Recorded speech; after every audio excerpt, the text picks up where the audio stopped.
And we are live. Hello everyone, this is the Void Executive and welcome to the stream. How is everyone doing?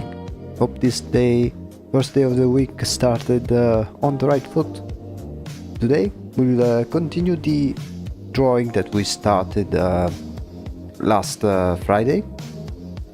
Continuing the main project of the two evil sisters, in particular the drawing of the first doll of one of the two characters, to be more specific, Dorothy.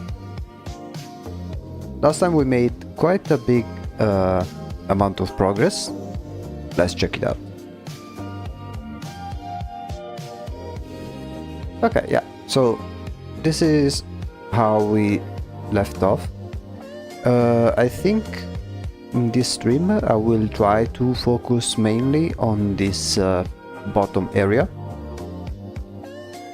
work a little bit more on the clothing, and then eventually, if there is some time, we can try and do some first coloring of the background. Hello, welcome. Finally early, nice. Welcome to the stream. So yeah, plan for today, we'll bring the area of the clothing and the legs more or less to the same level of quality as the head. The heads are not completed yet, but it's always a good idea to bring each element of a drawing to the same level of complexity in order to have a general idea on how the drawing is shaping up. And then if there's time we can start to work already a little bit on the background. But without further ado, let's begin. Okay. Oops, mistakes were made. Hold on 1 second.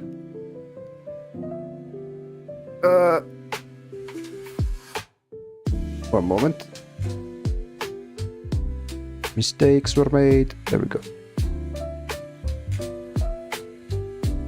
Okay. My exams ended. Nice. I slept so much. Yay, I won't turn into a Russian experiment. Nice. Good to hear. Now you can take some time for some well-deserved rest. Okay, I think I will start with the left side, which I think it would be a bit more tedious compared to the other. We'll see how it goes. It will have the patches over here, but I think I will do it, I will add them at a later stage. Right now I will shade this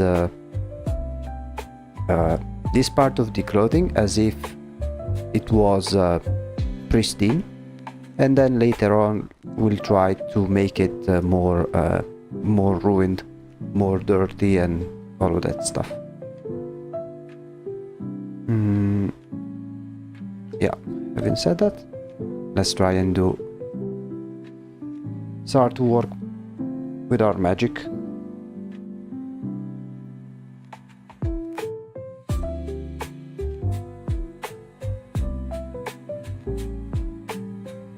There we go.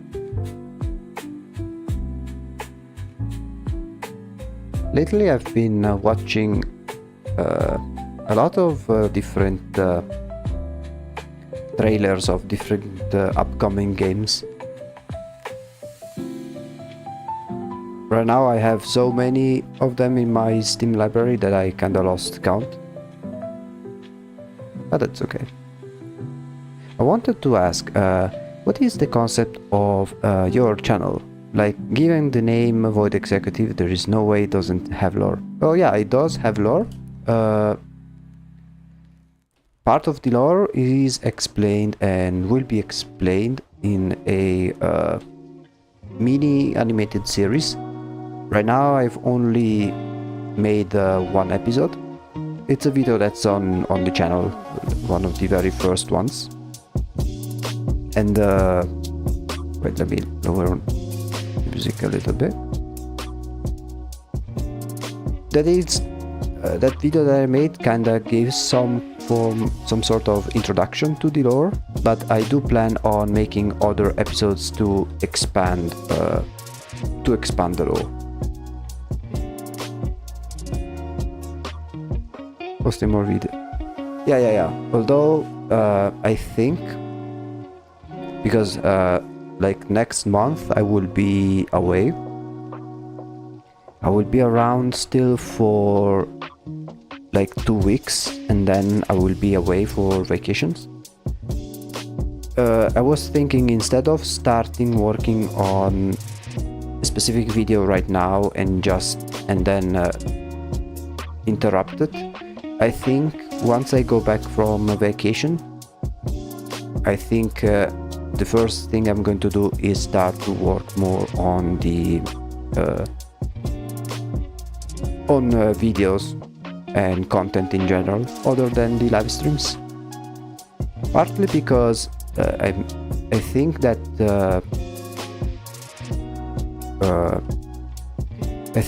this week we'll finish the gameplay of No, I'm Not a Human. So once we finish that, I will have to start working on compiling the entire video, which will be posted on the YouTube channel. And then I do want to start working on other videos that are still like mini projects, including the episodes involving the lore of the channel. But I do want to how can I say, be consistent and not to start something and then put it on pause right away, if that makes sense.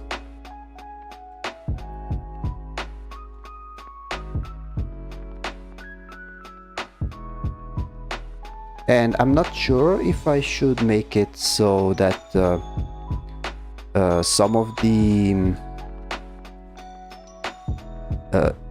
the process of the videos, if I should stream like myself making those videos. I'm not sure if that could be something that people may be interested in watching, or if I should keep it as an offline type of activity and then eventually post the video once it's ready.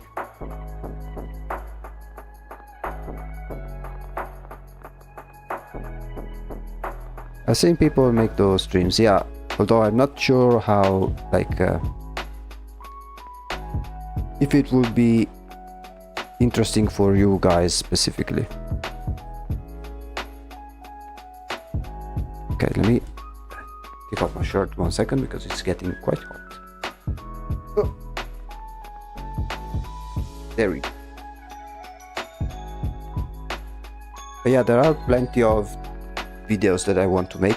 Some of them are more not necessarily weird, but more experimental than others, I would say. Not to the same extent as the latest video that I've made, but it can reach that type of weirdness, I'd say. Or maybe not necessarily weirdness, but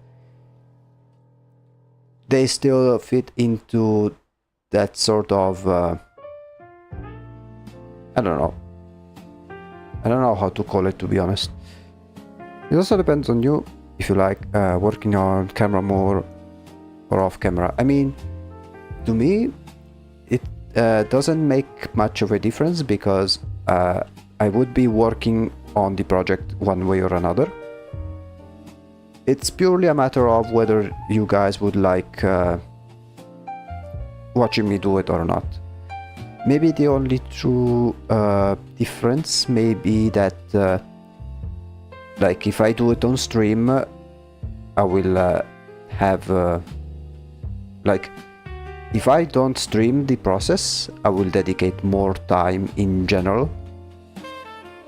because I would be doing that one, like those videos offline, and then online I would do something else.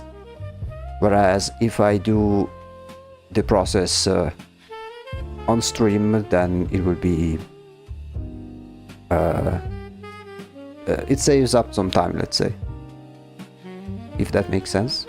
I'm not sure, but yeah, I mean, to me it doesn't make much of a difference. I have a feeling that maybe for someone who is already following the channel, generally speaking, they may be more used to watch me just simply draw like right now, instead of doing video editing, which I do recognize how it may be a little bit boring, maybe. Although that may be just an impression of mine. The process on stream you think is better? Another thing that I kinda don't know if that's necessarily a good idea is because if we do decide to stream, like if I do decide to stream, I am someone who wants to, like, if I want to show my process, like even here in the drawings, I want to show the entire process. I do not like switching from one stream to another where I skip some process that people may ask themselves, oh, how did he get to this point, right? Like for these drawings, you will see me myself starting from, like, doing from start to finish all the way, right? And change our content, or maybe bring more viewers, maybe. The thing is that if I do stream the process of me making videos, that means that I would be able to only do that type of content during the one of the 4 days in which I stream, which I think it would slow things down considerably in both the video that I would be making and the other projects. Because wait, I don't want to say the wrong stuff, so let me do one simple graph. So let's say this is the week, right? Monday, Tuesday, Wednesday, Thursday, Friday, Saturday, Sunday. Monday, Tuesday, Wednesday, Thursday, Friday, Saturday, Sunday. Okay, so right now I stream on Monday, Wednesday, Fridays and Saturdays. Saturdays are already for gaming, because we decide like this. So that leaves us with 3 days in which we stream. And right now we do 3 hours, around 3 hours on one sim project. Project 1, which is this one over here, and then on Wednesdays we'll do 3 hours on a second project. If I start using one of these streams, one of these days, to stream like myself doing videos, so let's say that we make I don't know, Fridays, instead of using one of the projects, we'll do 3 hours of making the video. I have like, the risk is that it will slow things down considerably, because now we would be doing one thing per week, whereas if I do the editing off stream, I can dedicate like the entirety of the other days off stream, if that makes sense. Hello, just wanted to pass by and say hi. Hello, welcome to the stream.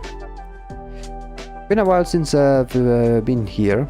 Probably will stay some more of the time because I'm busy right now. Nice artwork, thank you. Right now I'm just briefly explaining why I'm not sure whether I should stream myself making YouTube videos or not. A good alternative, it could be if I maybe add some extra days for stream. Like I would stream also on Tuesdays and Thursdays, and then I dedicate those to editing. But even then it would only be 2 times a week instead, for like only 3 hours, instead of maybe like dedicate 1 afternoon for each day of the week.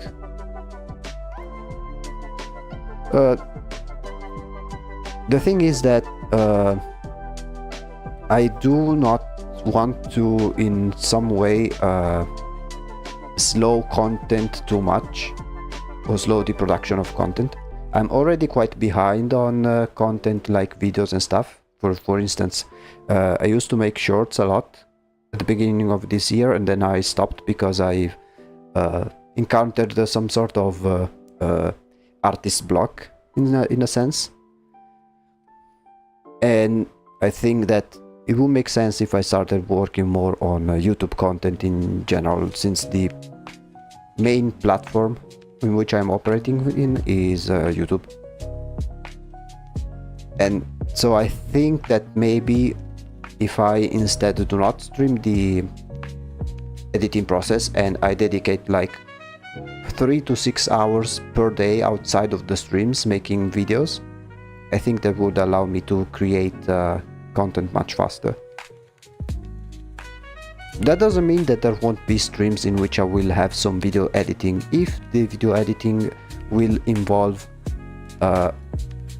one of the projects that are scheduled for streaming during the usual hours or the usual days. If that makes sense.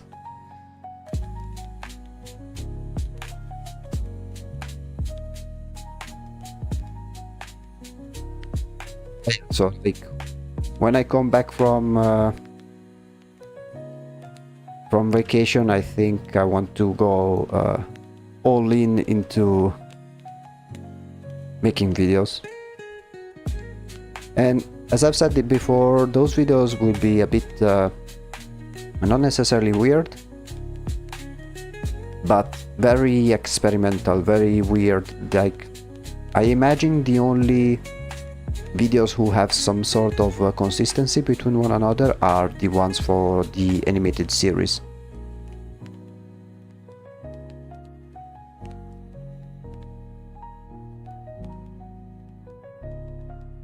Other than that, nothing too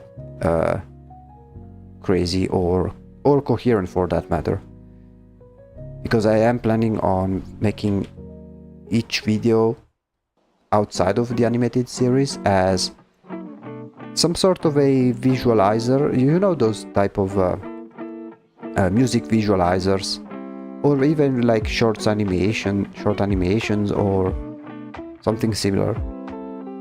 I wanted to do something like that. I did consider doing like speed paints, like, you know, as I'm working on the drawings over here, like compile them and save them and publish the entire process sped up. I could do that, but I do find them a little bit, I don't know, lazy maybe? Maybe lazy is not the right word, but I don't know, I guess we'll see. Now my biggest trouble is to not deliver enough to you guys outside of the streams, because I do realize how streams alone, at least on YouTube, they are not enough for a healthy growth, which is something that I'm planning to change as soon as I go back from vacation.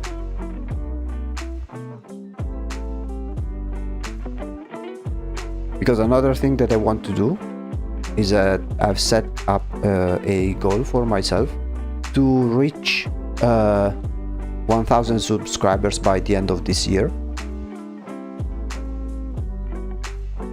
So I do want to kind of respect that deadline somehow.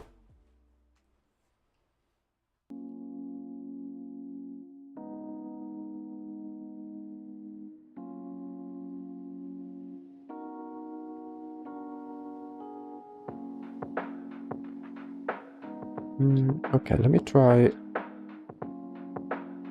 Okay. Wish you good luck. Thank you. Like, I do have a feeling that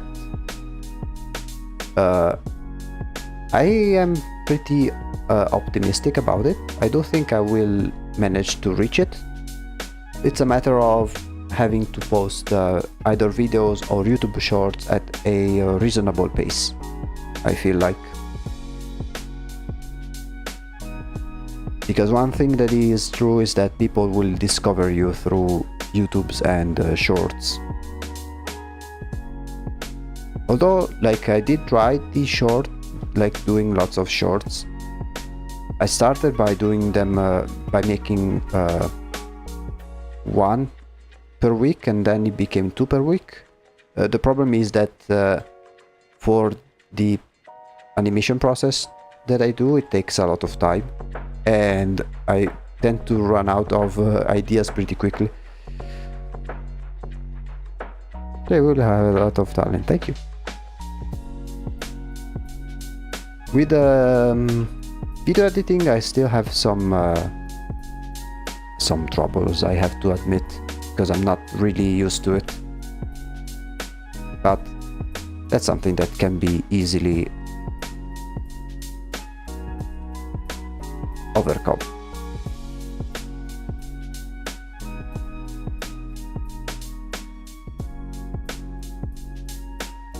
Okay, right now I am kind of trying to remove the sketch lines which are in the way.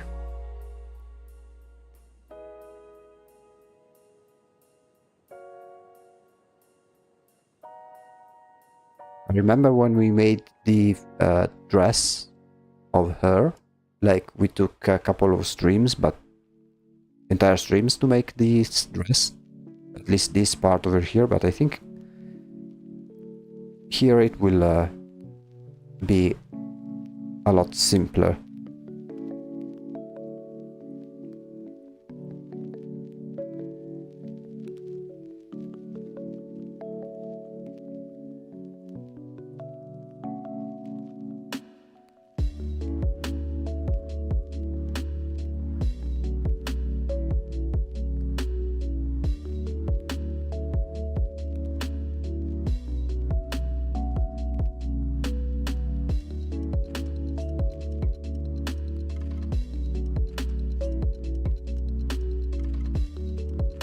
Okay.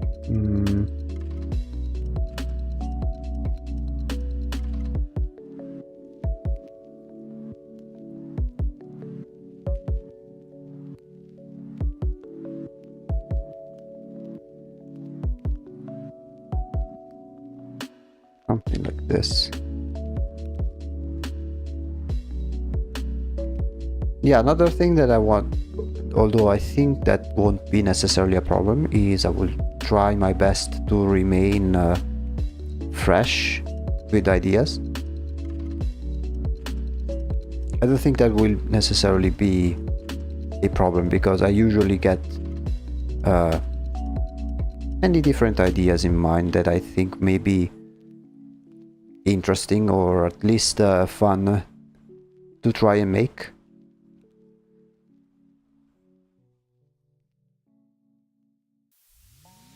Which may even go outside of simple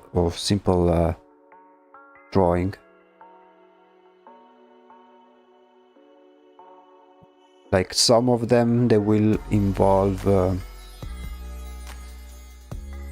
3D modeling, which is like I don't consider myself good at it, but I do know how to 3D model. But the biggest obstacle I think that I will eventually have to face is 3D animation. I think I will be using Blender, although, and that's another thing that I'm not sure if it's a good idea or not.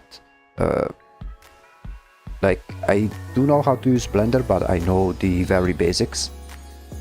And in animation specifically, I know little to nothing. And so if I had to stream the process of those projects involving the 3D animation, I'm not sure if it would be entertaining to watch or not, because it would be a lot of me looking up tutorials on how to do things, and I'm not sure if people are thrilled to watch me watch videos and try to understand how to do one single thing for 3 hours straight, instead of just watching me do stuff right away.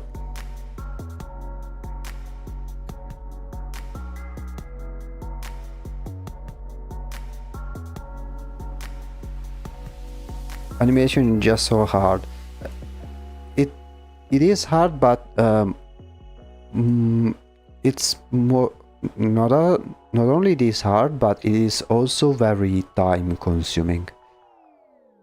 Like the character that you see talking right now, like I made it myself, but I used Photoshop, which is definitely not the most ideal program in which to make animations.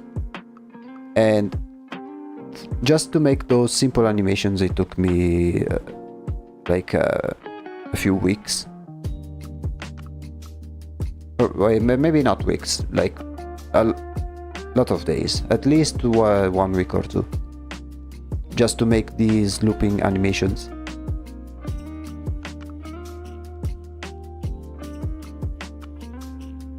And with 3D animation, I don't think it will be too much different, although I'm not planning on doing like extreme animated stuff. The thing that I want to do will mostly involve particle effects. Yeah, mostly particle effects and stuff like that, which is something that I have little to no knowledge on.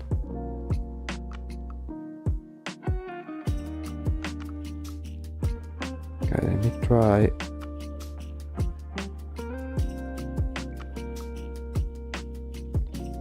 That's why I have mad respect towards people who animate a lot.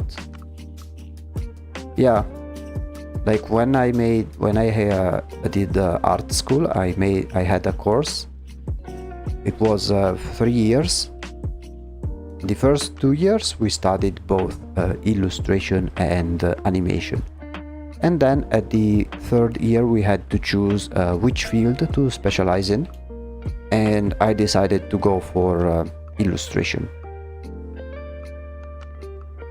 because I did see how animation was a bit too much. Plus, I am someone who really likes an image with lots of details, which is something that in animation you simply cannot do, unless you want to go insane trying to do it. There's another thing about animation that doesn't really excite me, is that when you work on an animation, unless it's just you alone, but if you work on an animated series, right, it very rarely it's a single animator who is working on a piece. It's usually a team, right? And so what ends up happening is that maybe one single person may work only on a few shots, and I think personally that kind of process kind of makes the artist a little bit more anonymous in some way. This will suit your style, thank you. And like with animation, you have to do a really hard job, and then even if you do a good job, you end up as a simple name in the ending screen, the parts that nobody ever watches, right? Whereas with illustration, you can just be a one-man army, do everything yourself, and get the recognition that you deserve if you do a good job. In animation, you are more like a part of an assembly line, especially because of how the animation process is very structured. Like, there's people who make the storyboard, people who make the rough, people who make the cleanup, people who add the colors. Very rarely it's one single person doing everything, because it just takes so much time.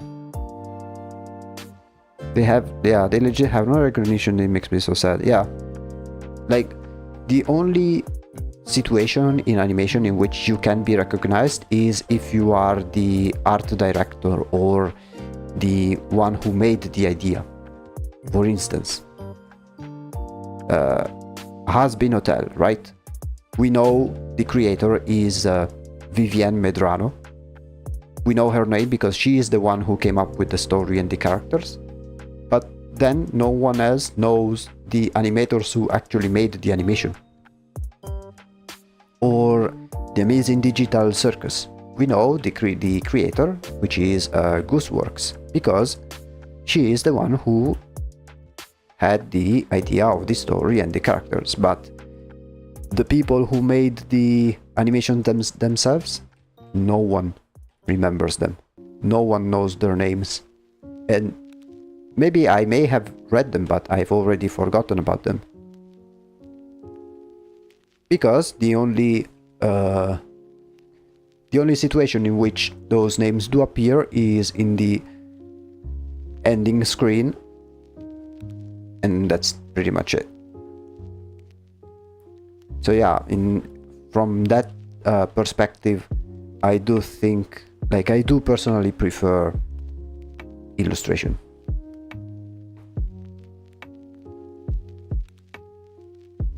I do have a similar opinion in sports as well.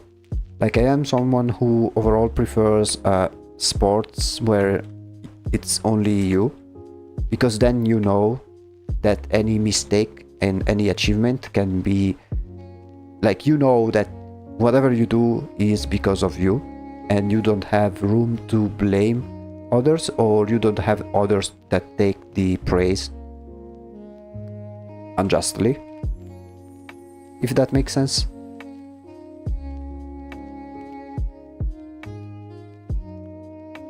Like, even in video games, I know I've played Deadlock, which is mainly a it's not a single player game, it's a team game, and you have plenty of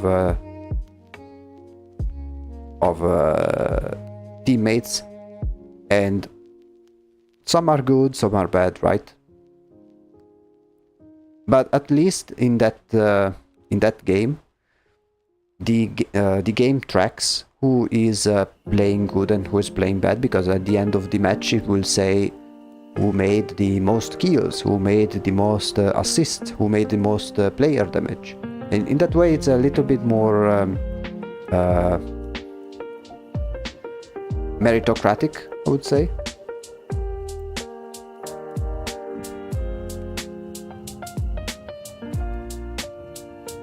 Whereas maybe in other games where it's not as clear who contributed to the victory of a match or something, that's a bit more worrisome.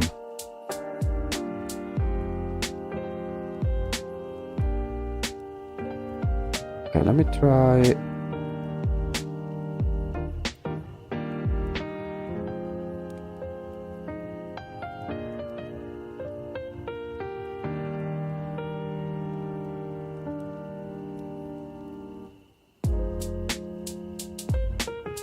Something like so.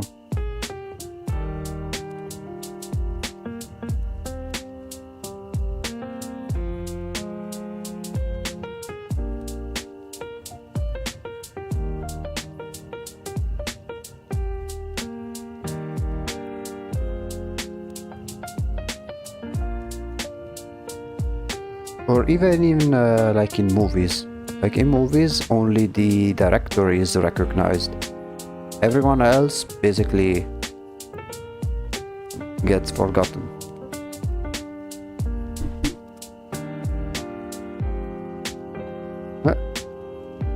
Angry cube. I see an angry cube in the chat. Is everything okay? I hope so.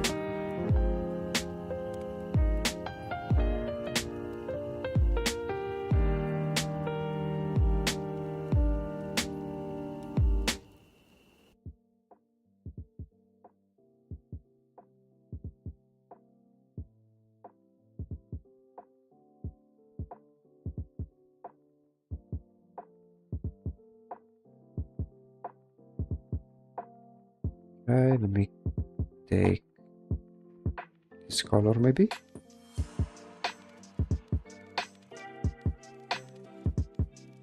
And then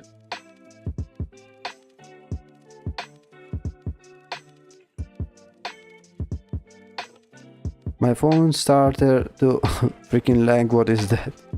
I hope it's not something on YouTube chat, because I know that YouTube chat is being a little, sometimes becomes a little freaky for mysterious reasons.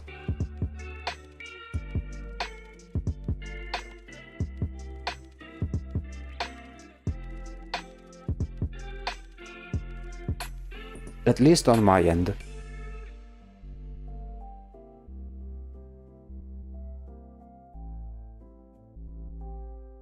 Okay.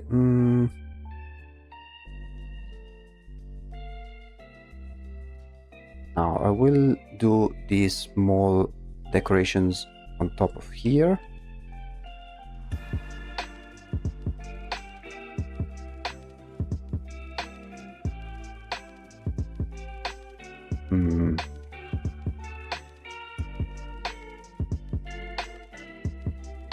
Setter guard, he lagged once and he wrote brick. Like, do you have the autocorrect? If so, that may do sometimes do this kind of behaviors.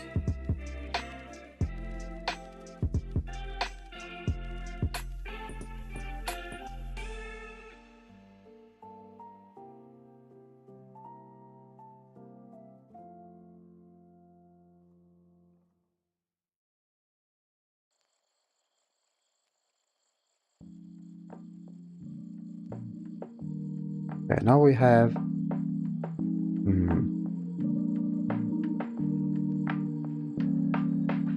me try and fix some parts.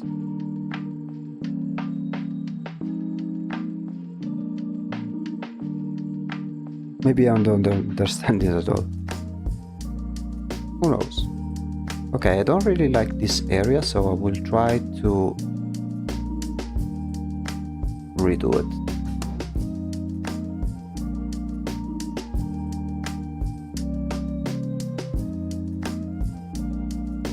Let me fix it. I don't like the way I made the different lines. Let me clean it up over here a little bit. I've heard of Little Misfortune, yes, and it is currently in my Steam wishlist. It's one of those games that I've always wanted to try out.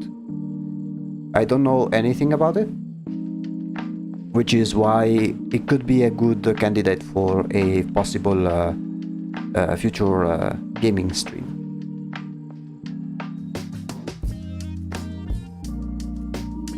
He looks cute though.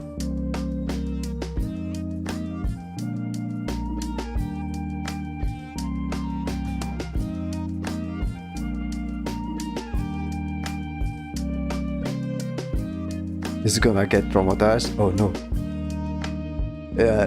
Traumatized in what way? Is it because it's very sad or because it has some very strong imagery?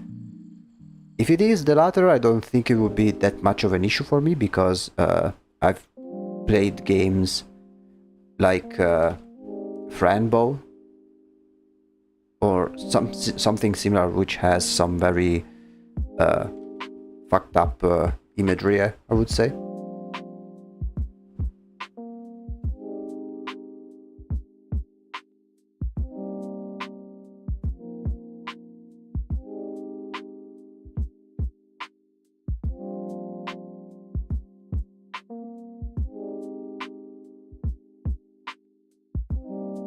I shouldn't give you much spoilers, but it's not imagery. Then it may be the story, which is very sad. I don't know. Even if it is, I am someone who is not easily emotional, I would say.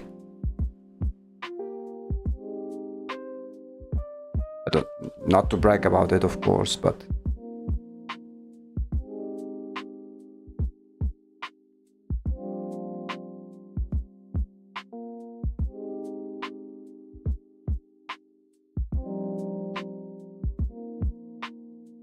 rather disturbing in a sense. I am quite curious, to say the least. Once we finish No, I'm Not a Human, I don't know if in the next poll I should make a completely new list of games or instead use the same list I used before, just with one game being changed, because it would replace the No, I'm Not a Human one.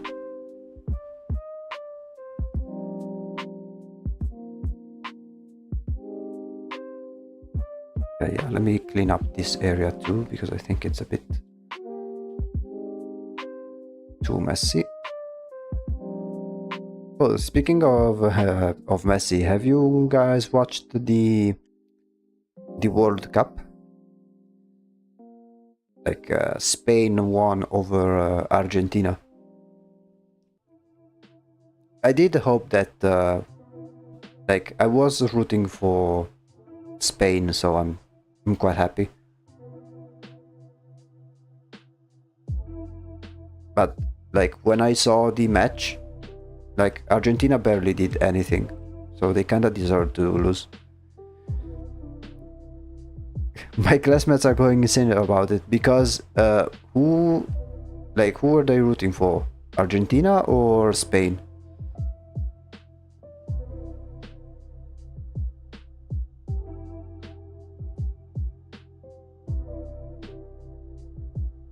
Like Argentina, I watched parts of the match.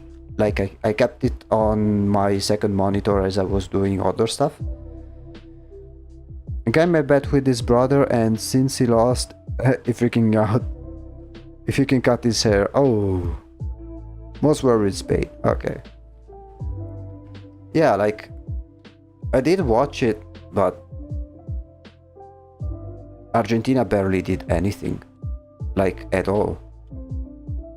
Like I'm happy that Spain won because it really deserved it, in my opinion.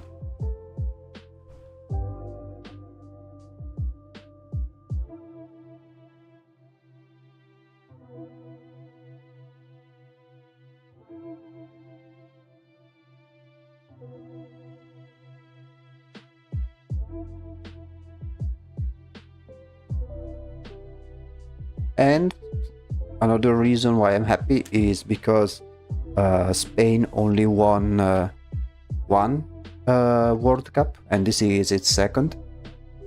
Whereas for Argentina, if it won this one, he would have gone to 4 victories, which would be the same as Italy, and I do prefer remaining second in place in terms of World Cup victories.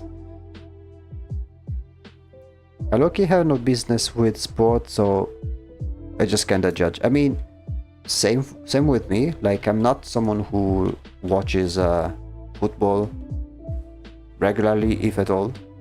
But the only part where when I'm interested is during the World Cup and the Europe Cup. Other than that, I really do not care.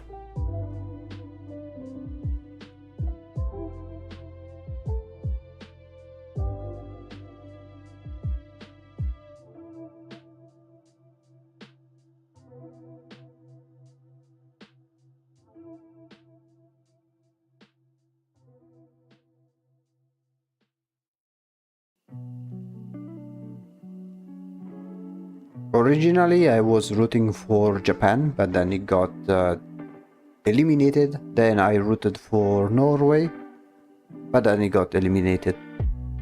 So that kind of left me with Spain, or maybe also the UK. I was kind of rooting for the UK as well.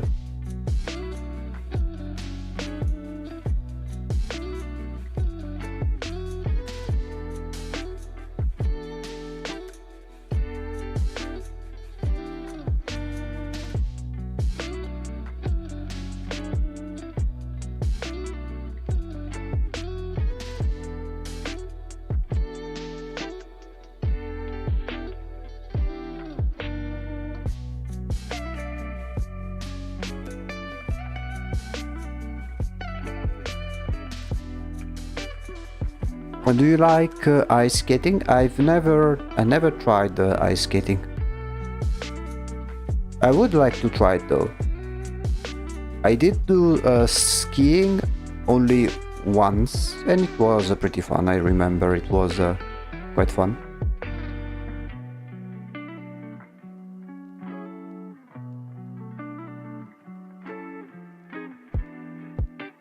But ice skating, no.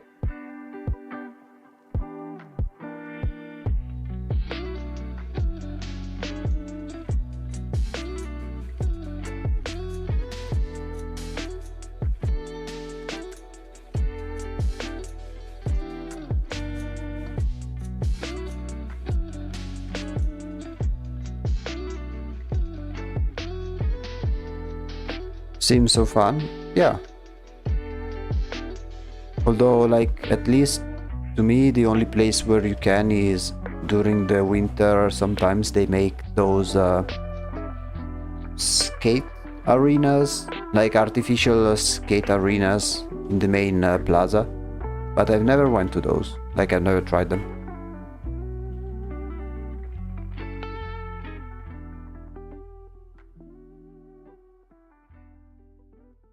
Oh, on a different note, this weekend I will try and watch the Odyssey movie. I've heard many different opinions about that movie, but from what I've seen, like the cast choice, I don't think it makes much sense at all. Especially like for Helen of Troy and Achilles. Like, I think they made a poor choice of cast, especially when you have other examples of other Odyssey movies in which they were much more I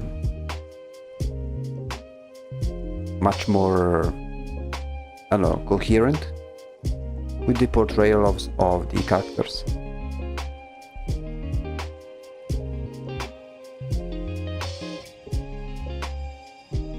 I don't know, what do you think?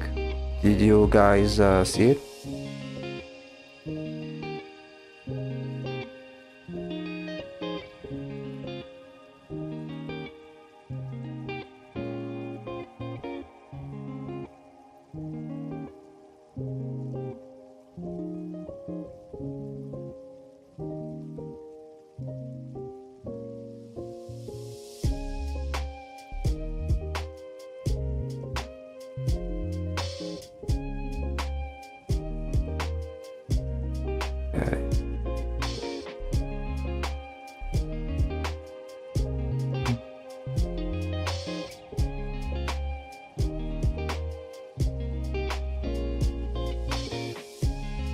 I haven't. Yeah, fair enough. But yeah, sometimes I don't understand how, like in general, I don't know if you noticed this, but lately, compared to like 10, 20 years ago, there's not really many good movies being released.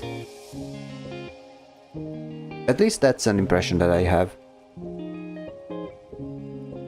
And I think many of them, they are a little bit too focused on adding the most diverse cast instead of making either a story that is good or make a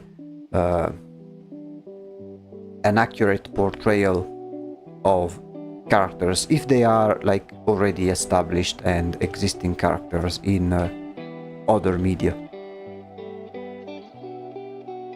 Like I remember when that, I don't remember who made it, but they made a documentary or docufilm about Cleopatra, and they made her look like a regular African American, and that like pissed off every Egyptian person because they know that the way she looked, it was like she had the Greek origins or whatever.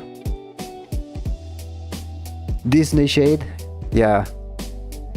Not only in Disney, I think also outside Disney, but Disney is one of the most egregious examples.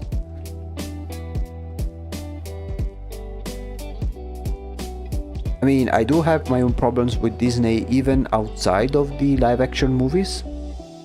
Like, as good as the animated movies are, I think many of them are very, very different in terms of stories compared to the source material.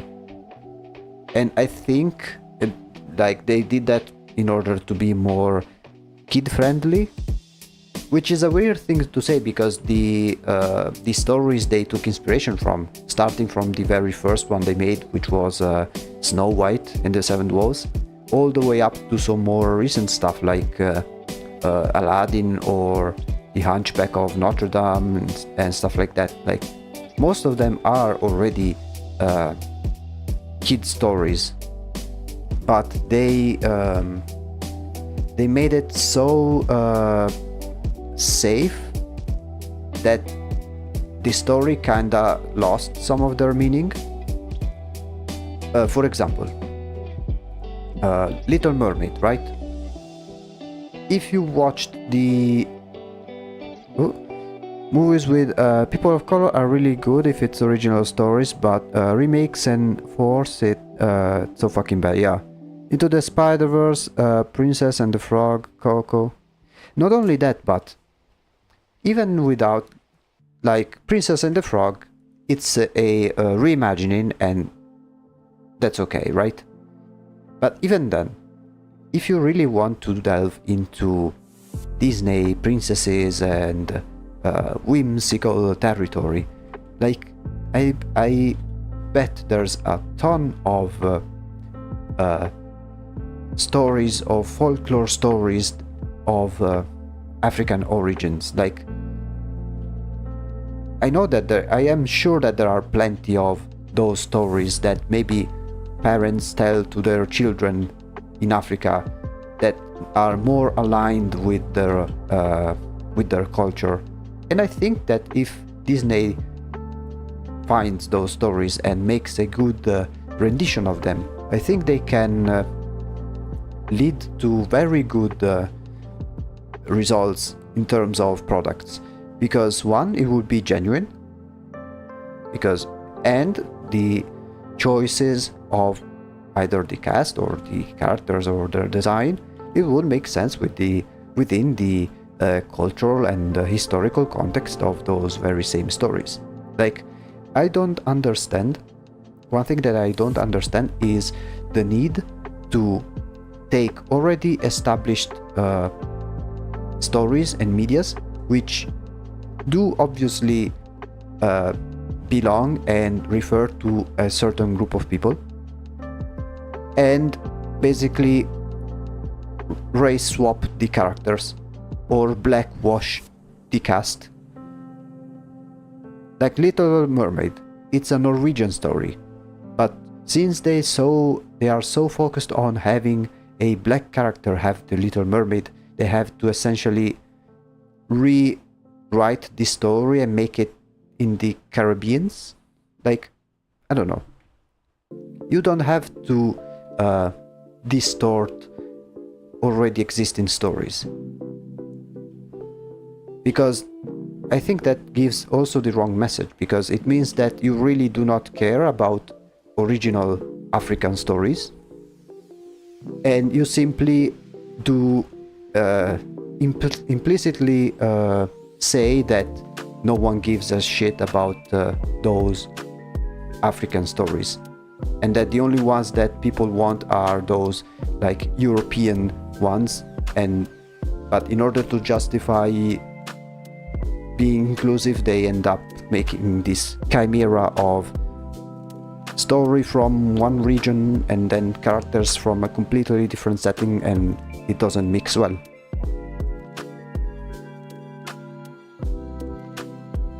Yeah,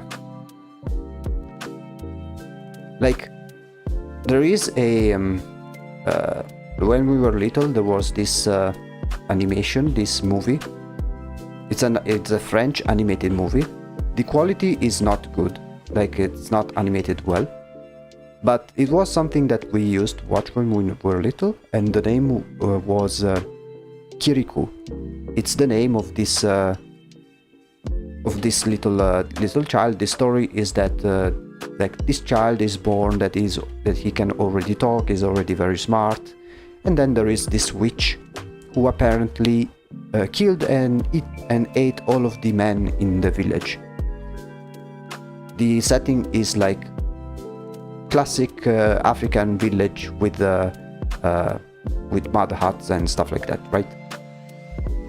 And basically there is this village which is struggling because there's this witch who is terrorizing the lands, and supposedly she ate all of the men, so only the women and the old people remain. And then the story is about this little kid who eventually goes on an adventure and defeats this witch, right? And the animation of this French adaptation of the story is really bad. And I always thought to myself, man, it would be really cool if Disney took the story and made it with the Disney quality animation that we all know and love. And it's also a good opportunity to cast some black characters or black voices. And it would be, I think it would be a really appreciated, instead of doing a poor job at trying to appeal everyone and you end up pissing off everyone, or rather everyone else. I don't know. Like, I think that Disney lately is been fucking up more and more, which is why I don't think anyone is interested anymore in watching Disney movies. Another thing is because they like many of these movies that they've made, they only made them public on their streaming platform, which is another can of worms, like the plague of the streaming platforms, that how now everyone has their own streaming platform and therefore no one really watches them because it's too expensive and stuff like that.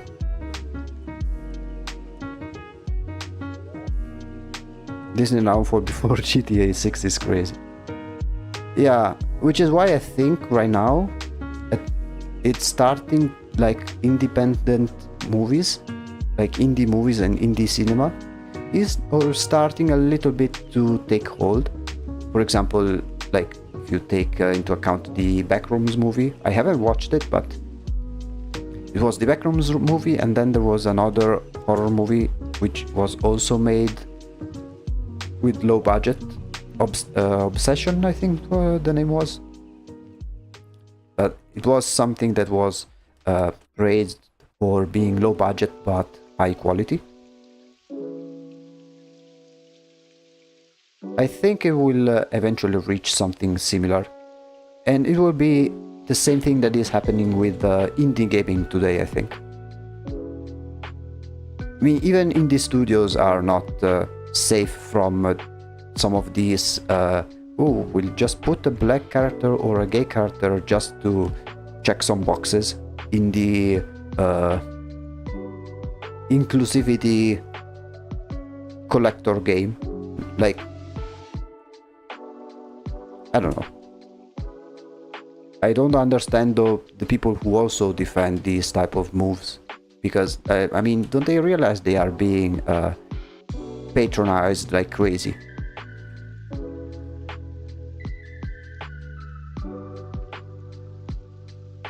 It was bound to happen. Yeah, I mean, at the end of the day, it will be something that will be determined by people. Like, people will vote with their wallet, as some people say. They will stop watching movies they don't like, and even if the critic will be biased, because the critics both in movies and video games are always a bit biased. At the end of the day, you can give all of the 9 out of 10s that you want, but if the game doesn't sell, it is useless to give positive reviews.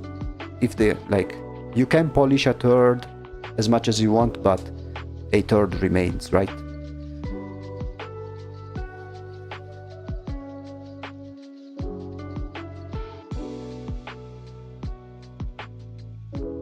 But think about it from, like, I'm not a black person, but if I was a black person, think about it.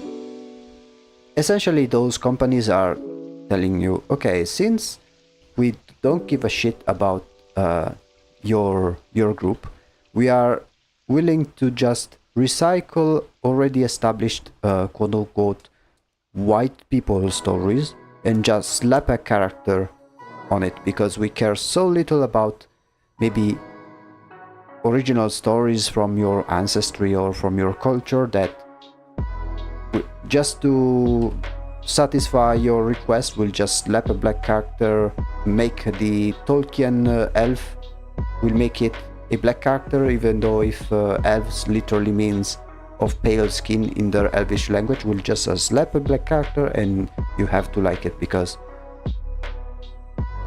we did what you asked. But that's not how it works, unfortunately.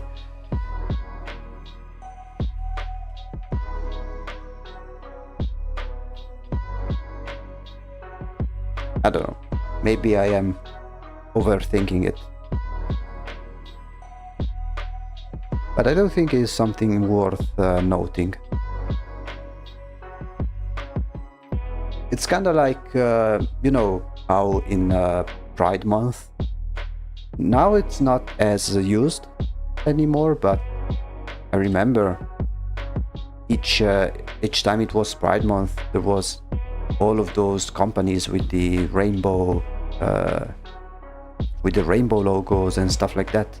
But then you can immediately spot their hypocrisy by just checking those same accounts, but maybe for their section in the Middle East, for example. Like, I don't know, you check Toyota and then you see Toyota from the Emirates and it doesn't have the rainbow logo, and like you can tell pretty easily how they really did not give two shits about the people they say they care about.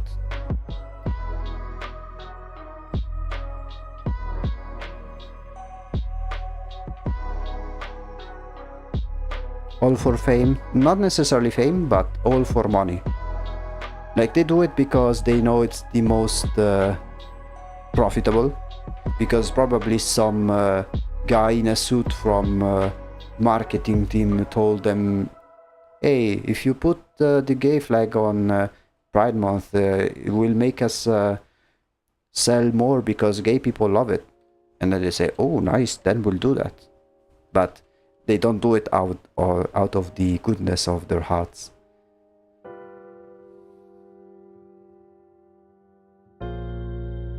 And it's a bit of a shame, because then people may genuinely think that, oh, they are doing this for us, we feel special and stuff, but then the moment it's no longer profitable, they will just move on and go on with the next trend.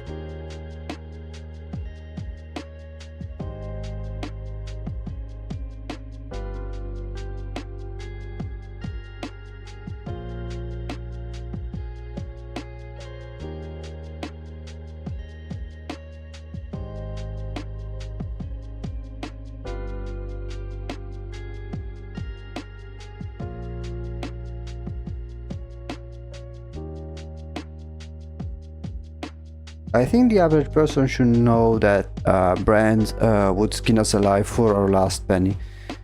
Unfortunately, I think that many people do not think about that. Like, do you think that the people who pre-ordered GTA 6 without even having one shred of gameplay trailer, do you think that those people know it? Like, most people fall for it every time. I feel like there are a lot of people who are victims of FOMO and consumerism.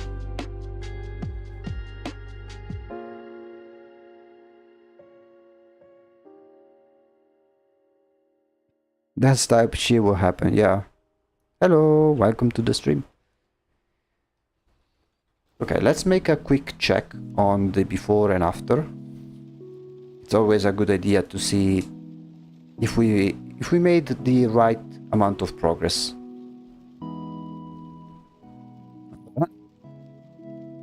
Okay, better, but we can do better. Most importantly, I think I want to change the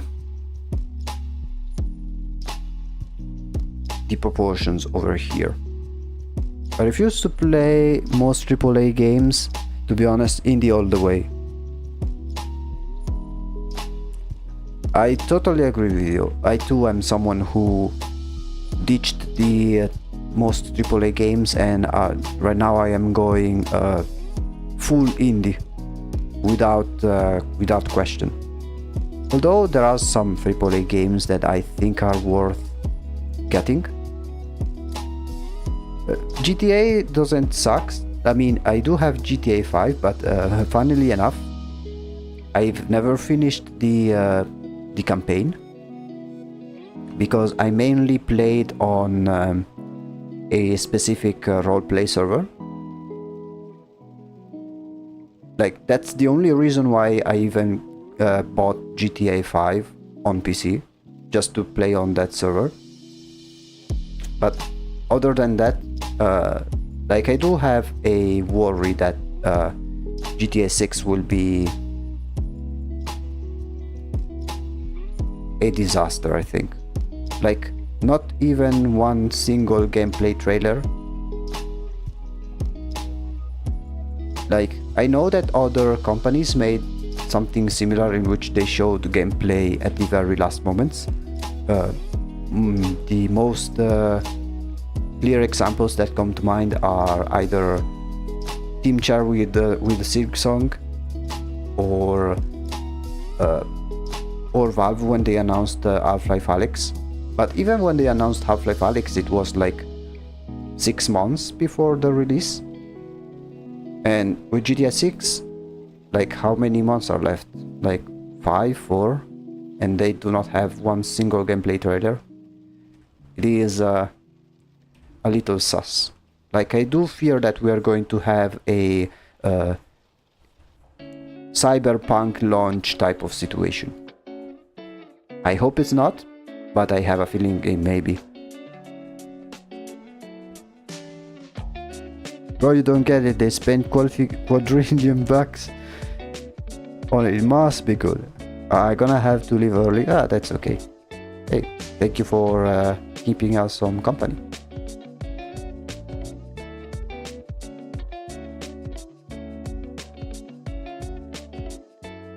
I mean, yeah, the budget doesn't mean anything. Look at projects like Concord. They spent $400 million and it closed its servers after 1 week, 2 weeks. Like, budget doesn't mean anything. It's no longer sufficient. If anything, I think those big budgets are part of the reason why AAA games are no longer as successful.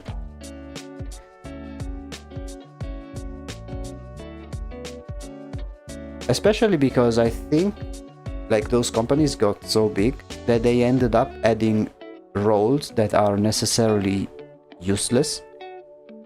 I saw like a post on Twitter about the new Xbox CEO, which is this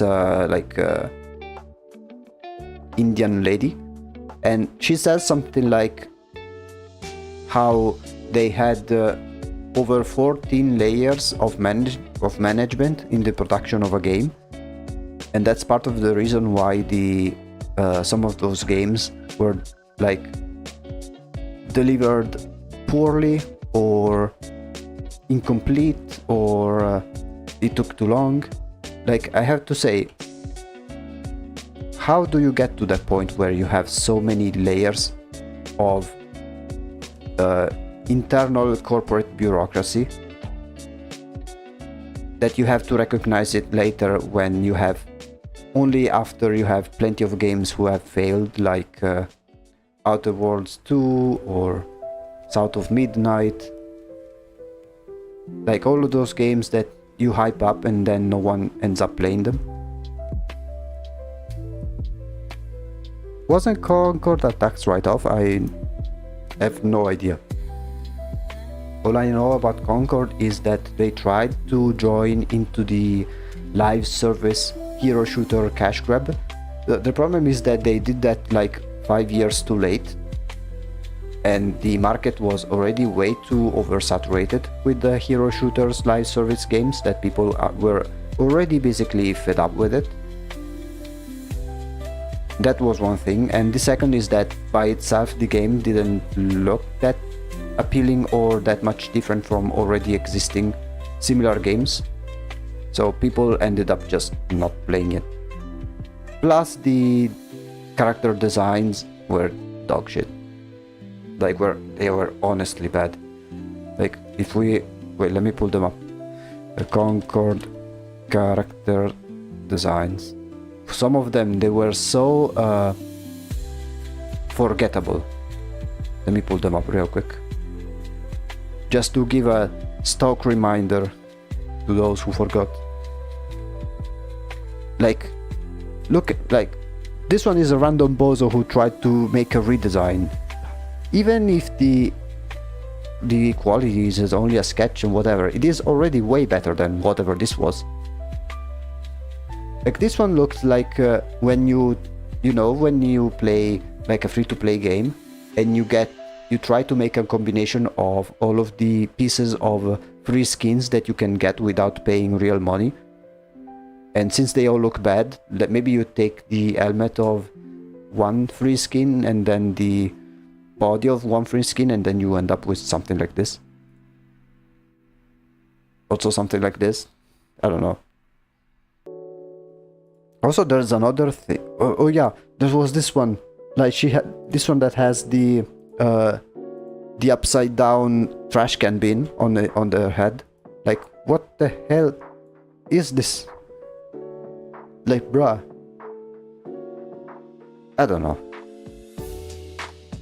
Like, these two, they seem like the same person, just in different outfits. The colors are washed out. I don't know.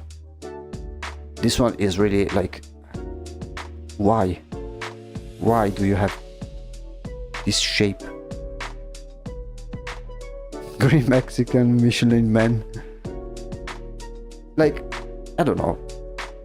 You know, it could be interesting to make as a challenge for myself to try and redesign those characters. That could be something. Realism slop, yeah.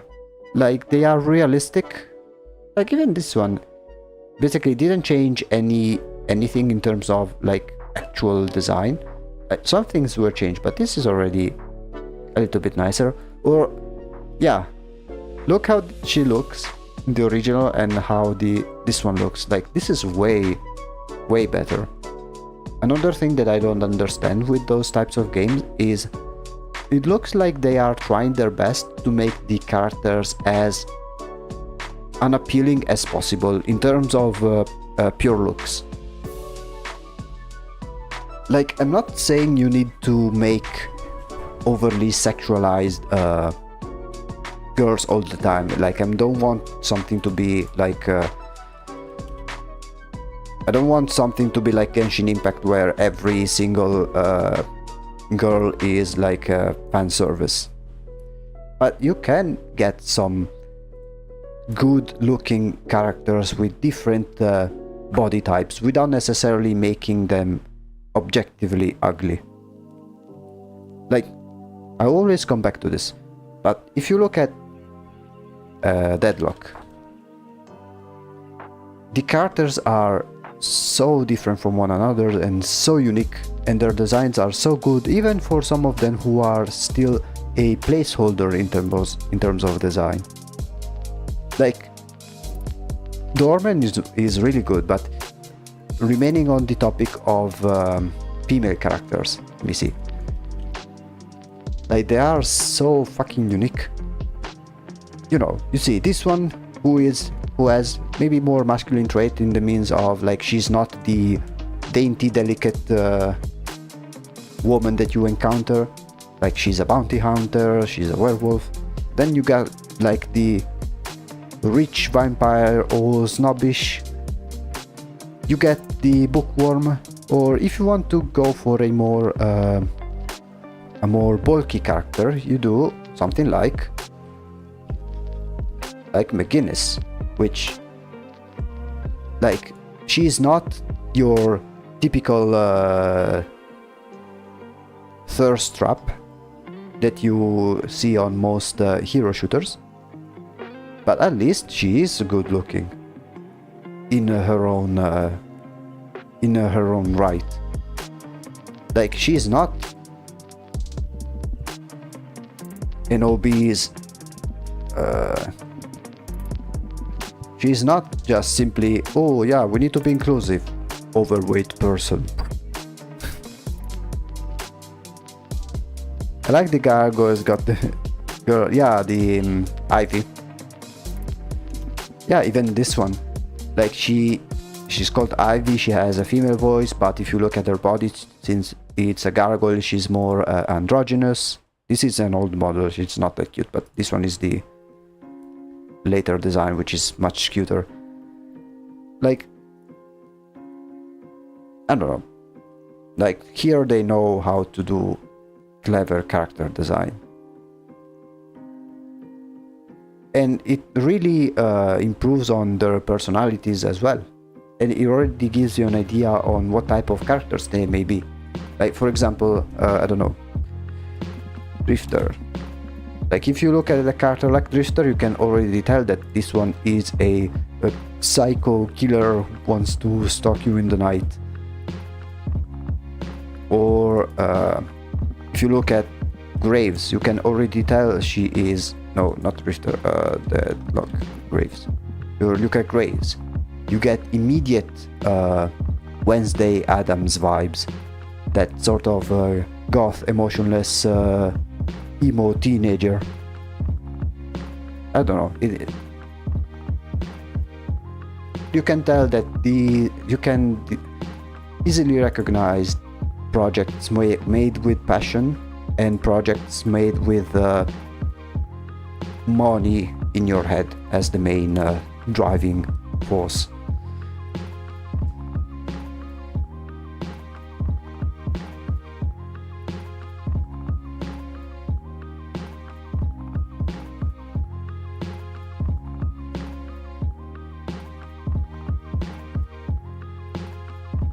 To be honest, Valve is crazy good at character design. Yeah, I mean, this Valve is the only AAA company that I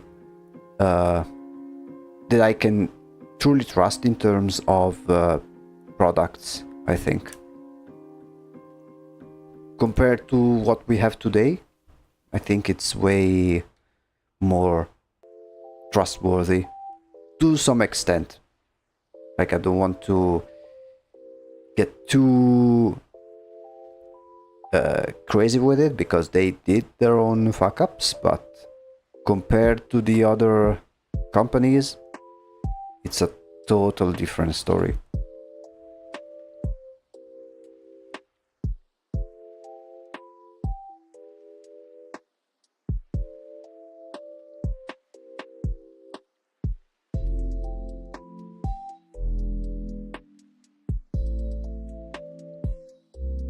In Fortress 2 was especially good. They basically wear the same clothes, but you can still tell by silhouette. Yeah, that is one good indicator of well-made character design.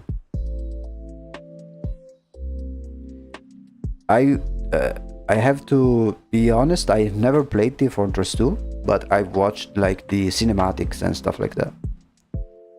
And their personalities, yeah, just by their faces and body shape. Yeah, and especially in those type of games, in like hero shooters and shooter games, the silhouette is extremely important because those tend to also be competitive games, and in those competitive games it is paramount to immediately know what the enemy is going to be in an intense situation, because in those games it's a matter of split seconds before you can have a reaction, and therefore having good character design that is easily recognizable just at a glance, both from the silhouette and the colors, it's a good way. Like, it's a recipe for success because it also factors in, like, it's not only a purely aesthetic choice, it takes into account the gameplay aspect as well. Something that in Concord, unfortunately, they did not meet.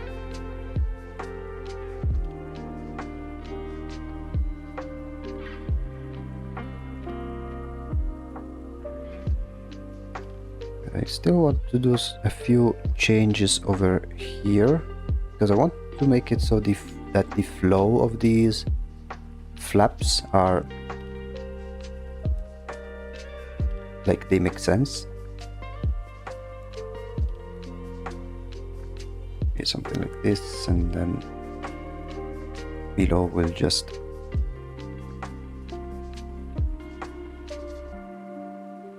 something like this. Overwatch started off amazing, then they fell off. Yeah, I never played Overwatch, but I do know that they fucked up with Overwatch 2 and whatever happened with them. Made 3 Korean looking diva girls and some other bullshit I don't even remember. Sigma was the last good one. Like, I remember I saw an image where they made a comparison between the characters in Overwatch and the characters in Deadlock, and you see that the female characters in Overwatch, if placed one next to the other, they look like the same exact person with a different just with a different hair and makeup. Whereas with Deadlock, wait, let me see if I can find it. Overwatch characters versus Deadlock. Yeah, like, come on, look at this shit.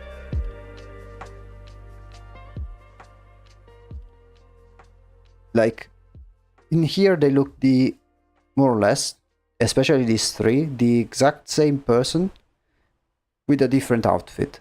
Whereas in here you can see those small variations in facial features, but those small variations make a huge difference. Yeah, it's one of those things that you do not notice until someone makes you notice, and now you will never unsee it. But like, many people overestimate how small changes in proportions of maybe the nose, or how thick the lips are, or how big or small the eyes are, the eyelashes and stuff, they can, or shape of the jaw, shape of the ears, they can completely change the mood and design and vibes of a character. Like, even without seeing nothing else of the other character, of the other body, you can tell this one is one that fights a lot, this one is a more graceful one, this one you can already tell that she's one that works, this one is basically the classic emo girl. Whereas in here, oh, pretty girl with pretty face with this hair, pretty girl with pretty face with something on their head. Oh, we have the space pretty girl. They kind of look like those AI slop when they make the Pixar inspired AI slop, that they all have the same type of face. It gives me those kind of vibes. They love pandering to Chinese people. Yeah, but I mean, like, if I were Chinese, like, and let's say I'm Chinese and I see that they are making a game where every Chinese woman looks the same, isn't that a little bit offensive?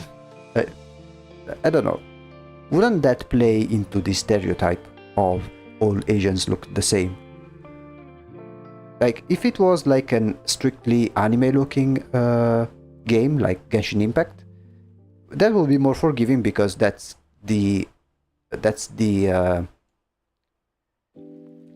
how it is, right? Like, with many anime girls, they have the same face and you just change the hair color. But with something that leans a bit more on the semi-realistic side, you expect them to be a little more varied. Especially, I don't know, they probably have a Hater Woman. Especially if you take into considerations games that are really that too are very populated with Chinese audience, but they do not have the problem. One example that comes to mind is League of Legends. Now, I've never played League of Legends, but from what little I've seen, I did watch the first season of the animated series, but even if I didn't, the female characters are already way more unique in terms of design between one another. League is guilty of fuck house this, really? They have like 10 Chinese culture-inspired skin lines. Oh, yeah, well, I mean, correct me if I'm wrong then, because I do not know almost anything about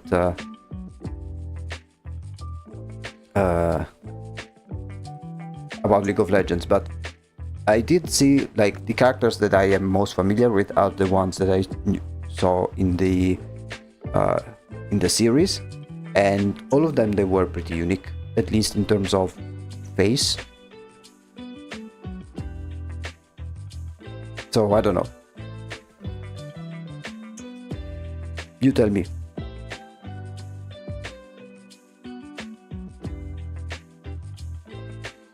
Like, yeah, sure, there are some skin lines, but I think Deadlock will have plenty of skins once it releases. It's going to be inevitable. It will be something similar like with Team Fortress with the hats. But at least the characters themselves will have a more unique design to start with, which will make things a bit easier, I feel like. The series is pander more to Western audiences to download the game and buy the skins. Yeah. But at least the series itself was good. Like, I don't care at all about the game, but I do eventually want to watch the the second season of the series because I really liked the story. Which is funny since I don't think the show profited at all. I mean, I don't think they need for anything for the show to profit. At the end of the day, if I know that the main incentive is money, of course, but if a show doesn't profit, doesn't mean that it's not going to be appreciated by people if the quality is good and it deserves recognition. For example, an example that comes to mind is the movie The Iron Giant. Like, money-wise, it was a complete failure. But then yet it is still considered one of the best Western animated movies ever made.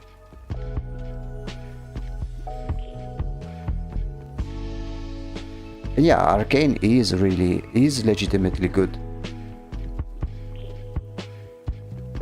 As long as people like that, I think even if something doesn't have like an immediate monetary value now, it may do later. That doesn't mean that someone who makes a shitty product, they say, oh, it will be good in the future. Like, no, it has to be good immediately. But there are plenty of examples of games or maybe even songs that when they come out, they are not really that famous, and then they get famous much later.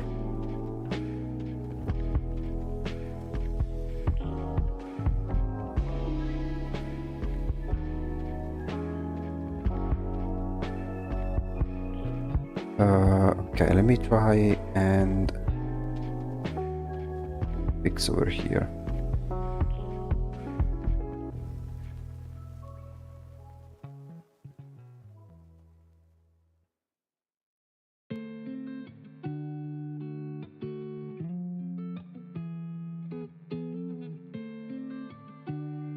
But yeah, moral of the story, play indie games. Much better. Better experience, better pricing, better ideas. Do you watch anime? I used to watch anime a lot, but I'm talking about 10 years ago. Occasionally I do decide to watch a series and just watch it in its entirety. I started in this time I started to watch, like, I really wanted to watch the entirety of the Yu-Gi-Oh series, starting from the very first series all the way to the to Zexal, which is the one with the Xyz monsters, which is basically up to where I really care about Yu-Gi-Oh, because I never really seriously watched Yu-Gi-Oh, and so out of curiosity I was like, yeah, let me just watch the original first and see how it was. Other than that, let me see the one other anime that I watched. I watched Attack on Titans. I did watch it when it came out at the very beginning, but then when the final seasons came out, I decided to watch it, to start it all over from the very beginning, because I didn't remember anything. It was so long. Another one that I really liked watching, a recent one that I wish they will continue, is Made in Abyss.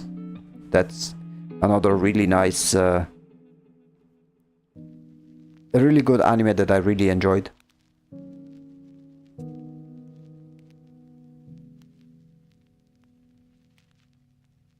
Yeah, Attack on Titan was really good, and I really did not expect the show to go into that direction. I won't say anything in case there's people who haven't watched it, but it really did have a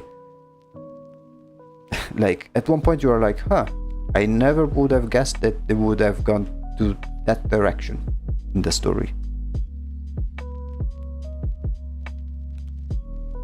Made in Abyss is still ongoing, I think, and I do hope they will continue it because it's a really good series in my opinion. Very sad in some moments, but really good series, original ideas as well.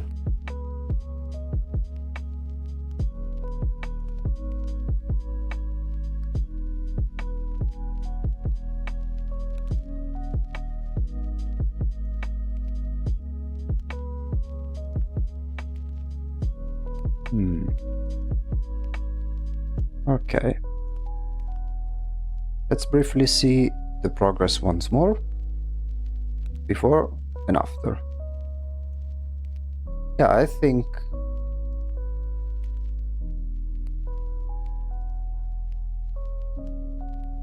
progress has been good, although I think I will change a few things on the other side. Right now I'm watching Orb in the Movements of the Earth. I don't think I've ever heard about it. Okay, let me take a very short break in a couple of minutes, get water, stuff like that. I'll be right back in a few moments.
Okay, I'm back.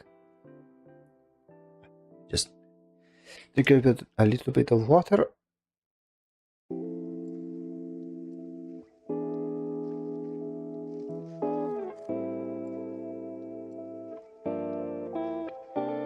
Ah, there we go.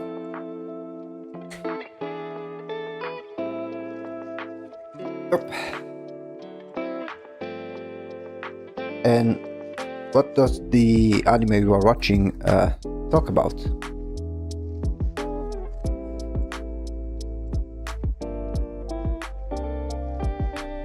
I am quite curious.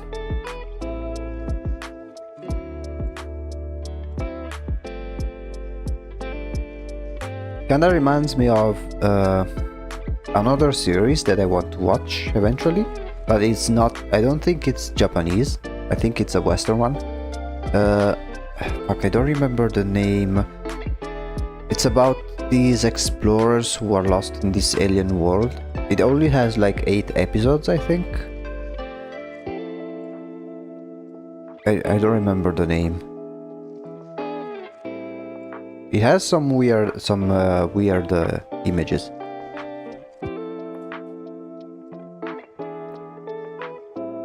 Okay, let me see if I can.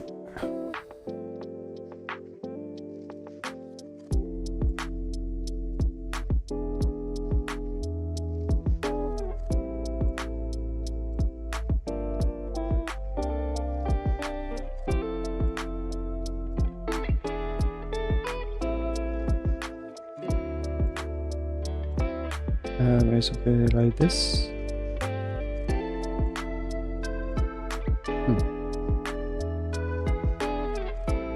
It's something.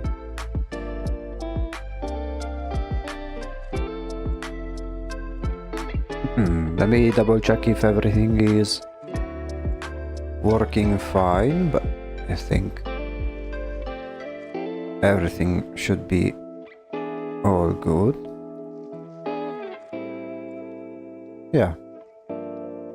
Okay.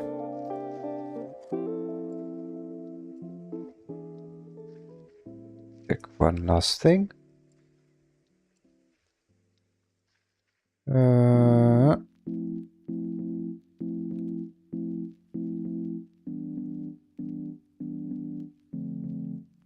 There we go.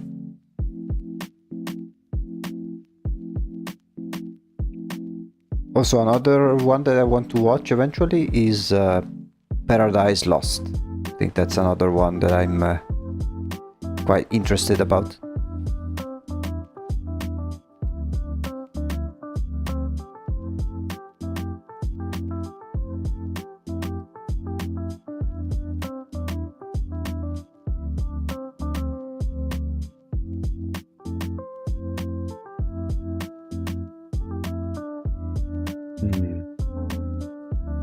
Okay, let's work on this second half for a moment.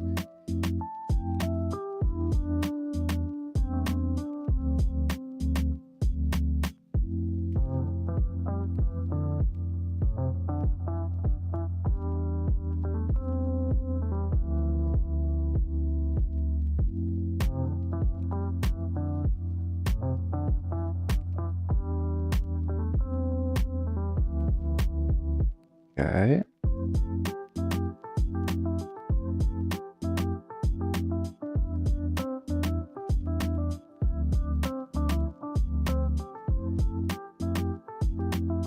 And then we do the other side. Same thing this way, but let me change it over here. Now.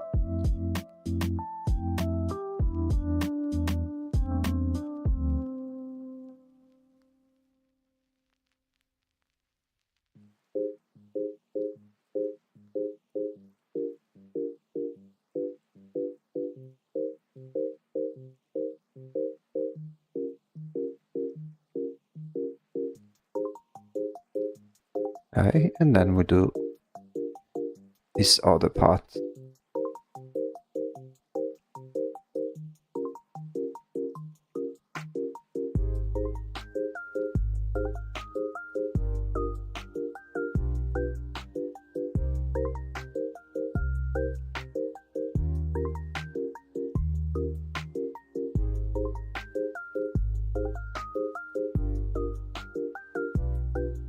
The other side.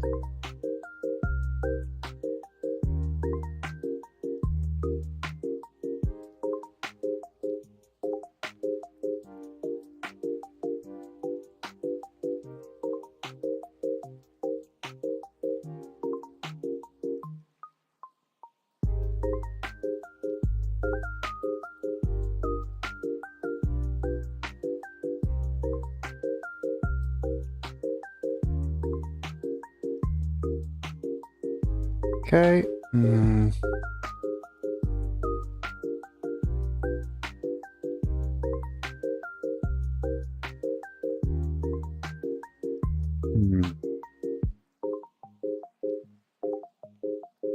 We do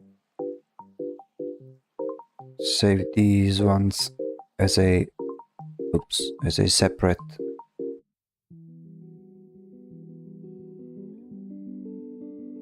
layer.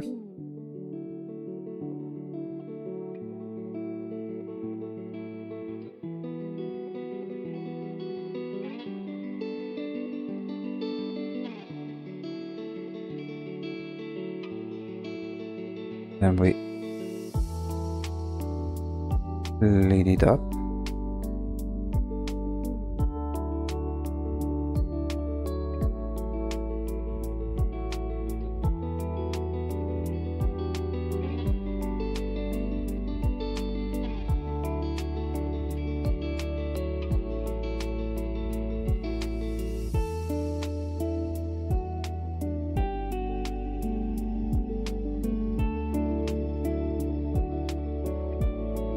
There we go.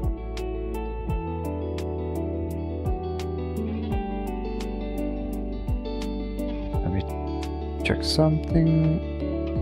Okay.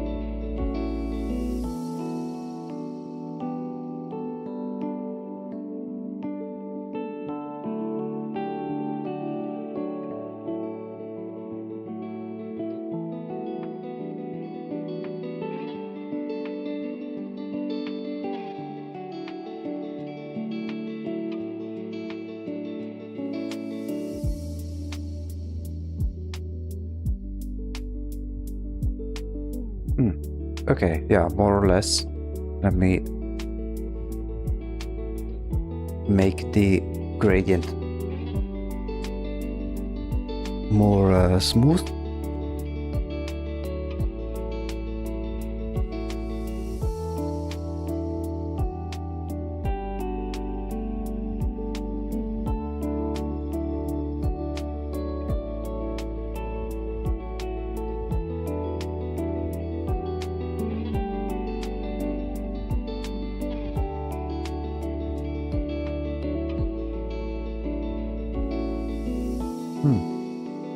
Yeah, we can change this one later. However, in the meantime, we have these ones over here.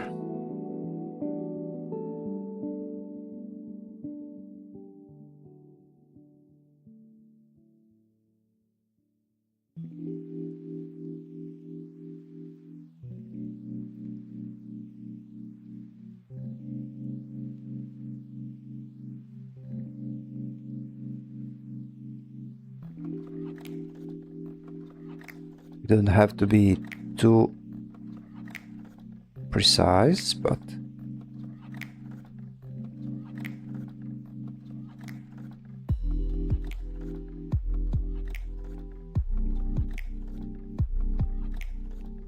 kind of give the same texture as the original drawing had.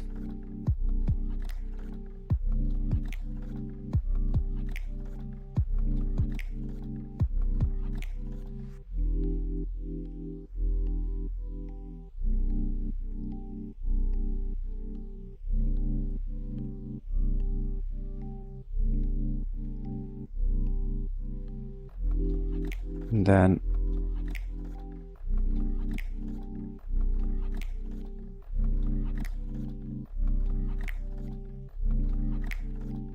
we multiply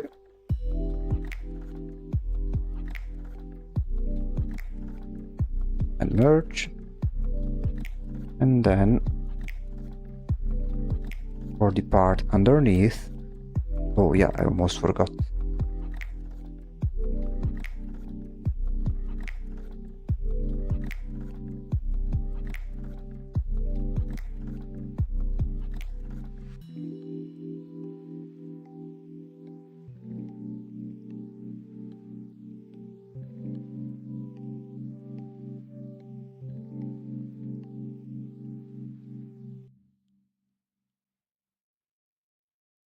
Okay, and now we go with some random floral patterns.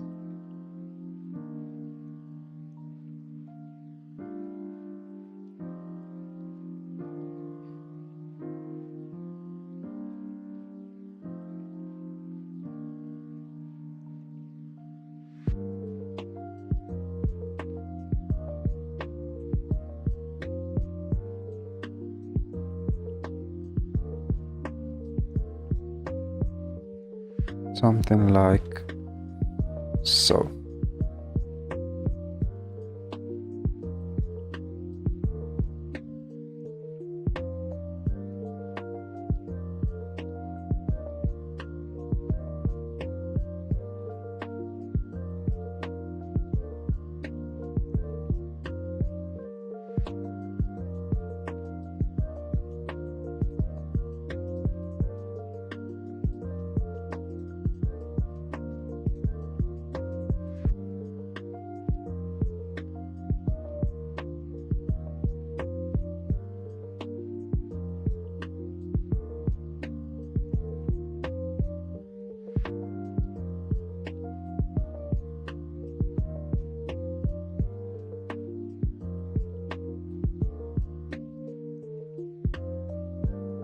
Okay.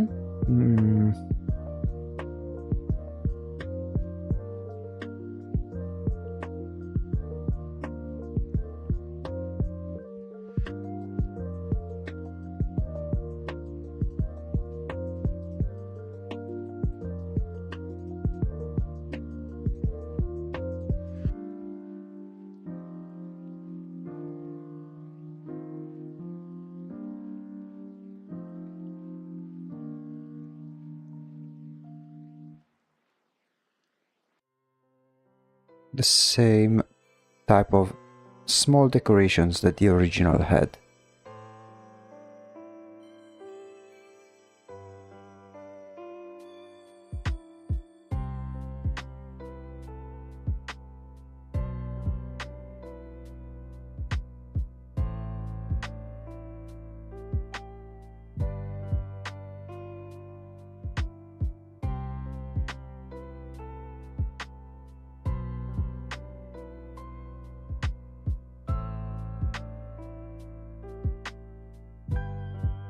Same thing for this spot.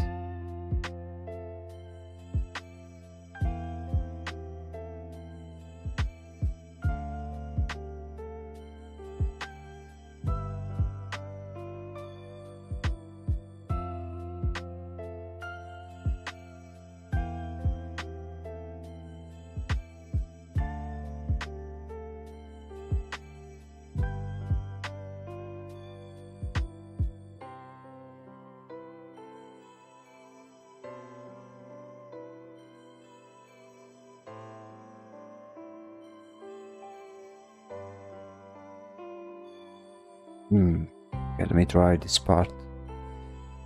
Maybe in a better way.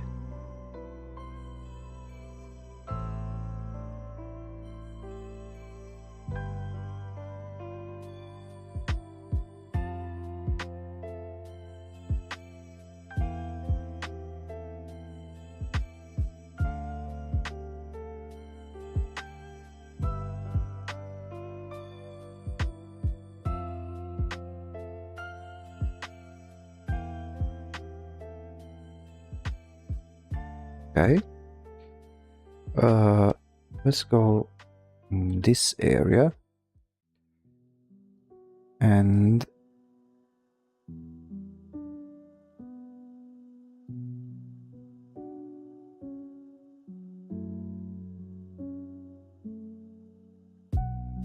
we'll go for this color maybe.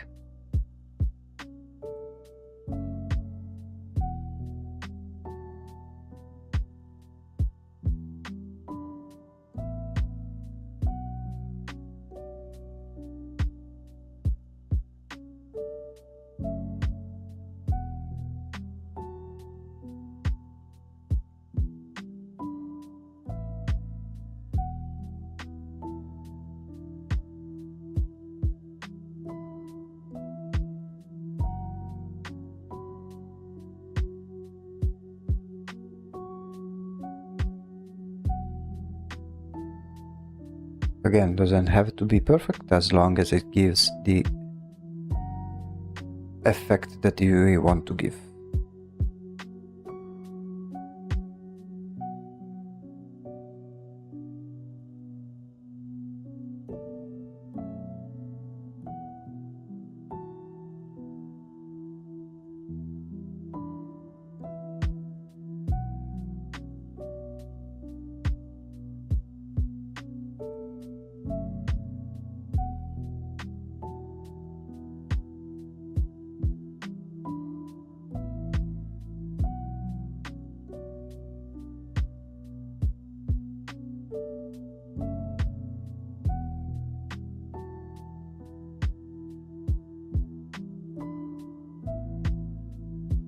Same thing over here.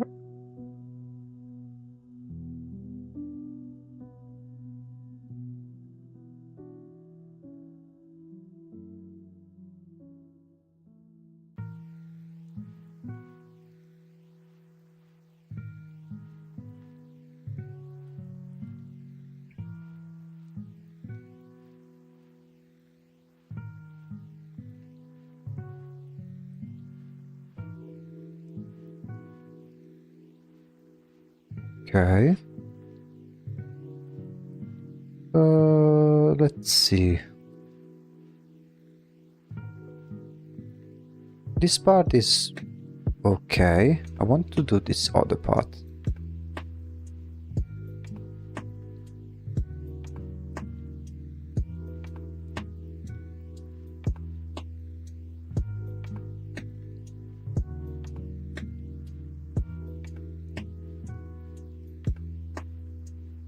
Patience.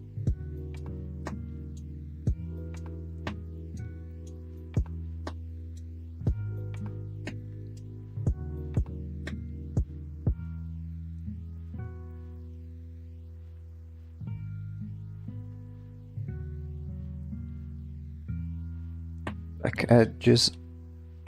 I'm renaming some of the layers to make things a bit easier. There we go.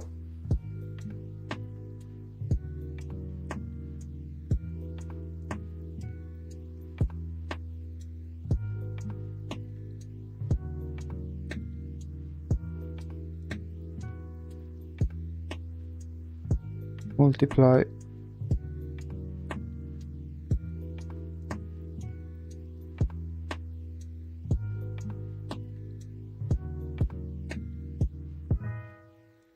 Same thing here.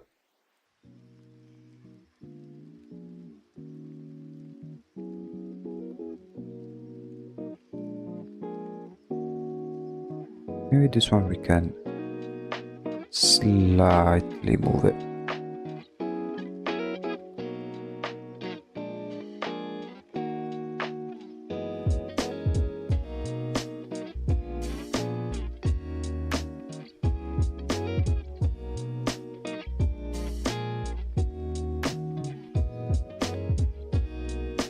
And then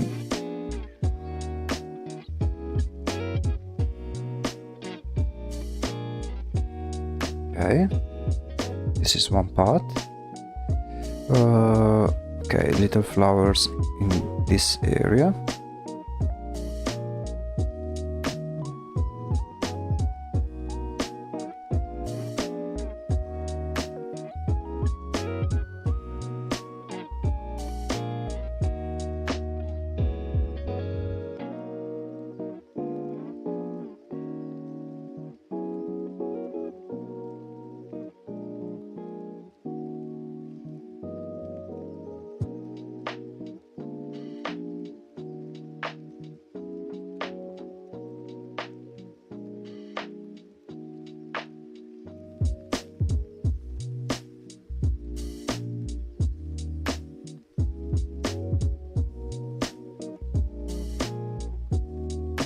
Okay, slowly coming together as always.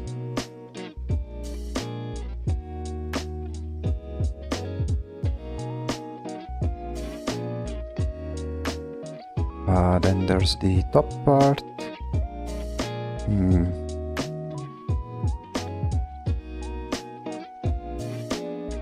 Something like so.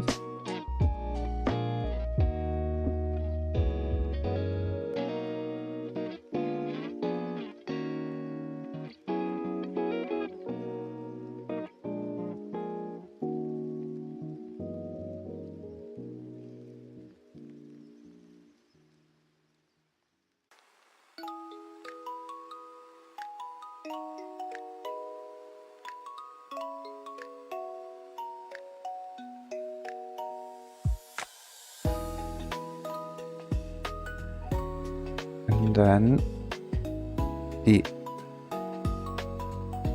top part.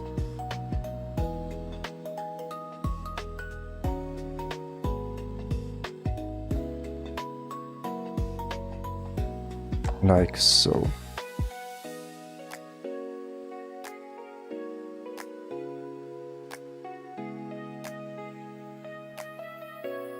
Actually, let me change it.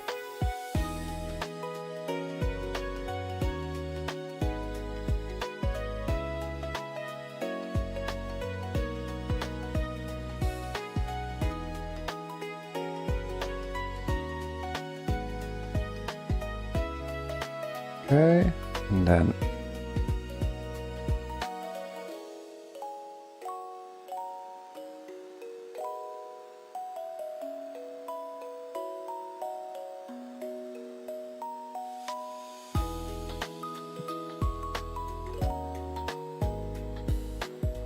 we need to do something about the connection in here.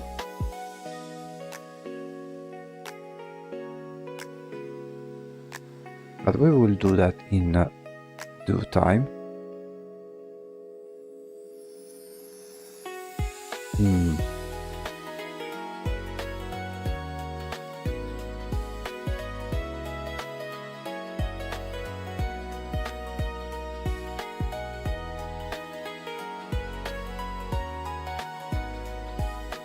We can also start working a little bit more on the arm over here.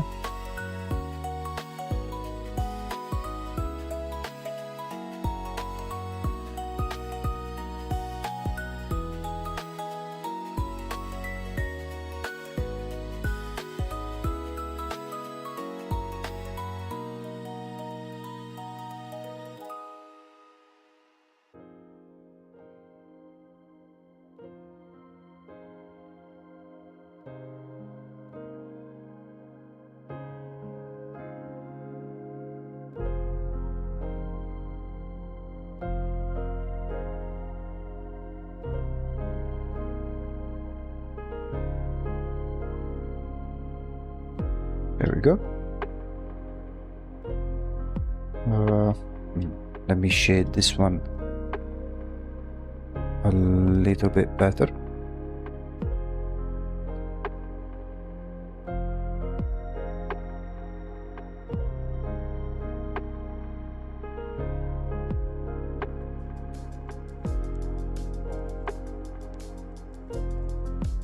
Maybe I could make it without.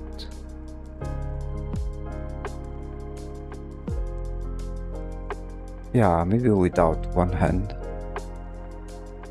to make it more broken.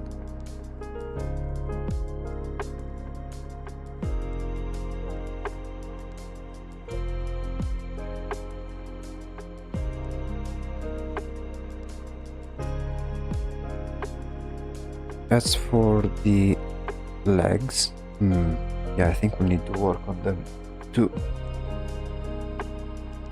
Okay, let me see what I can do.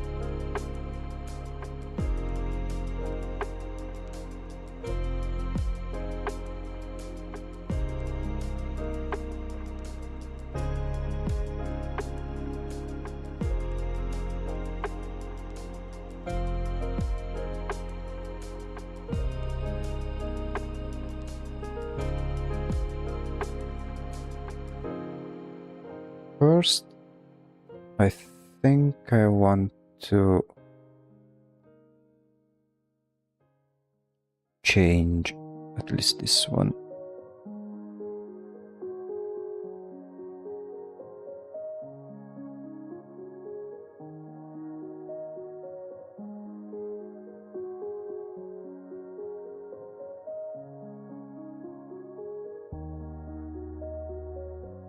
We are changing a bit of the proportions to make things sense, to make them sense.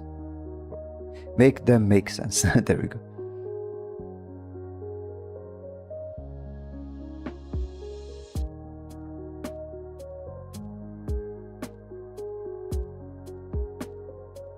Before we do the legs, however, I think it's best if I work on the clothes underneath here.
Let's change this one over here.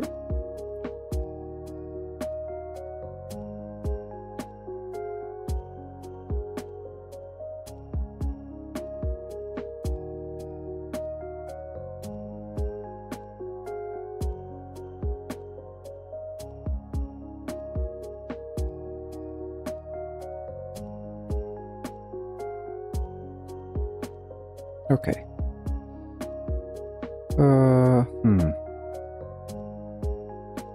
Okay, I will try and use it without the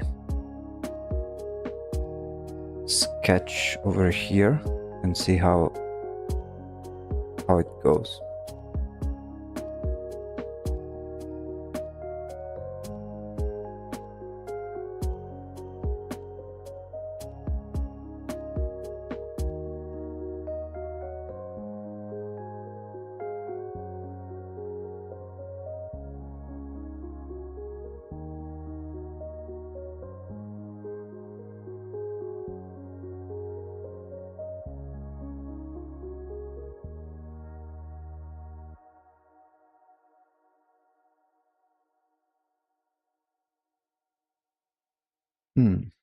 Yeah, I think this can work.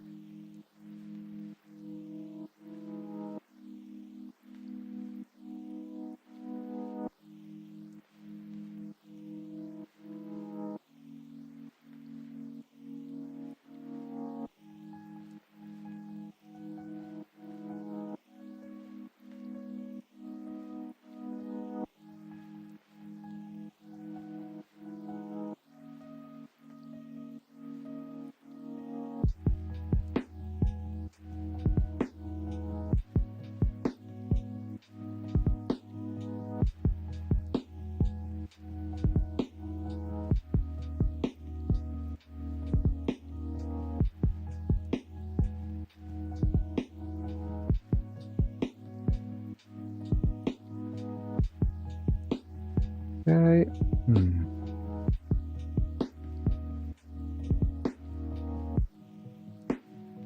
Let me work this part, which I think will be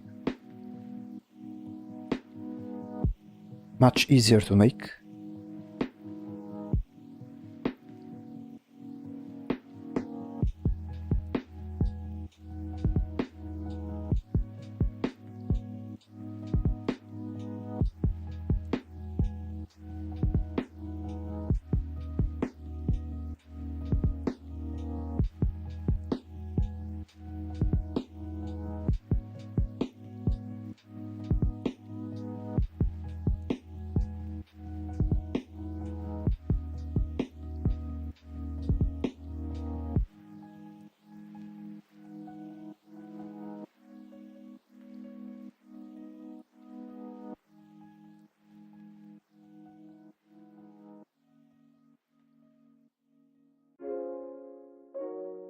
Okay.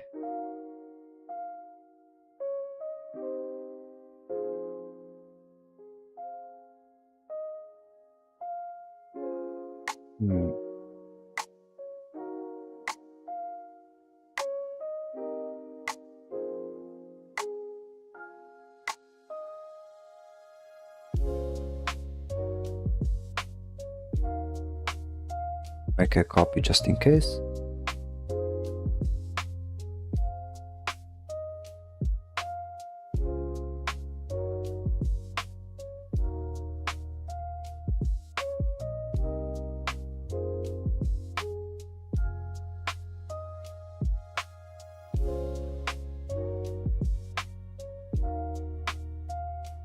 Okay, let me see the references for a moment, especially how the connection between the layers of dresses are under this skirt, if I can find some examples.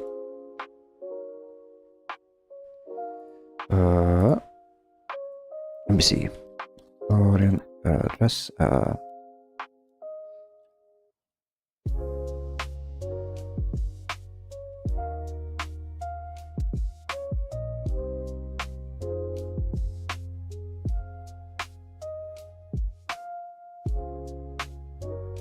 me see. Turn skirt maybe.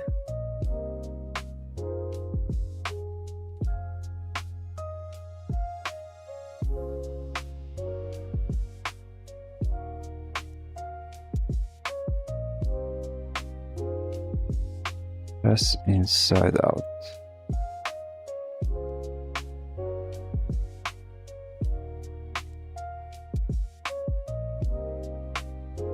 I mean, kinda looks the same, maybe?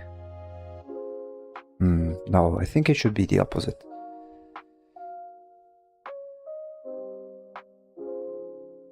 So over here should be, yeah, they should have these precise sections.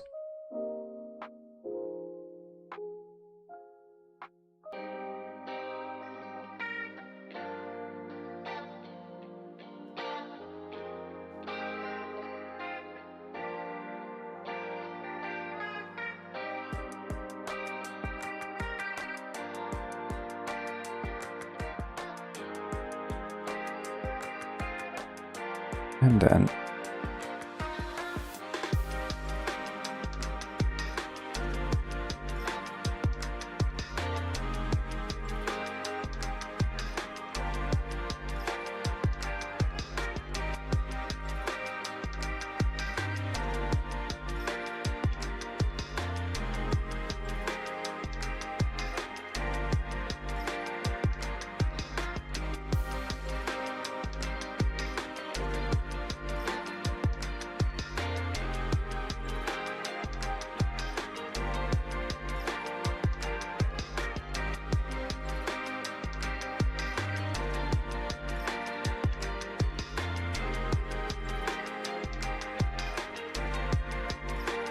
there we go.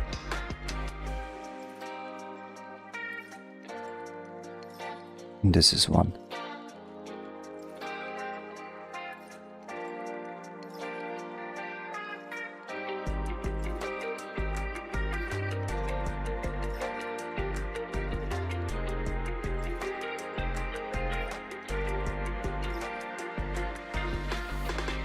This is two.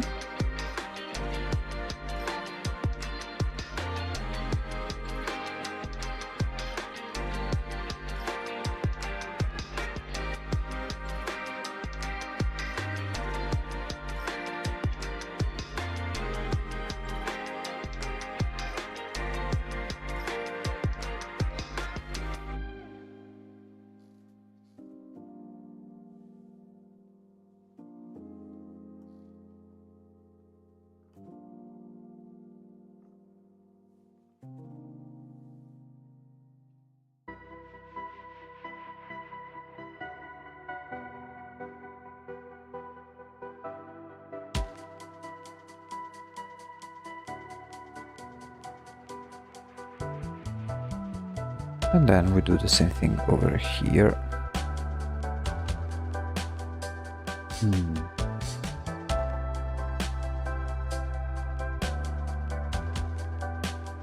Let's change direction of this one.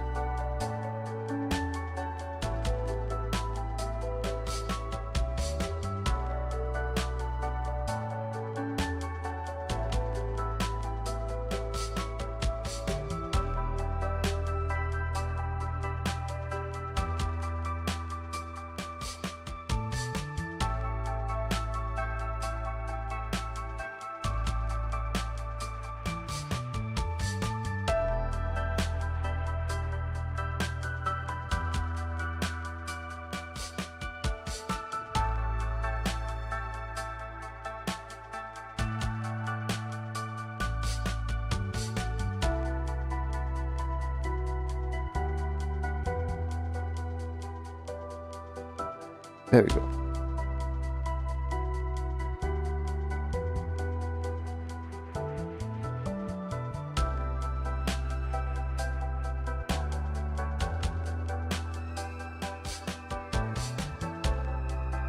I don't think we'll be able to start doing the background yet, but I think the progress on the clothing has been quite big.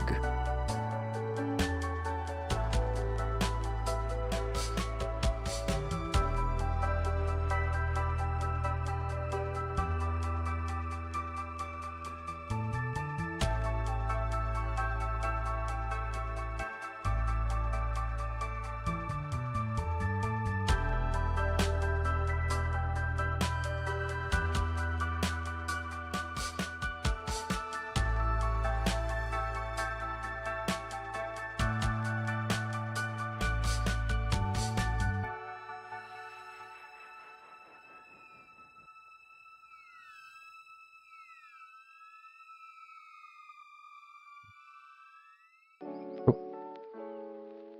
Wrong area. There we go.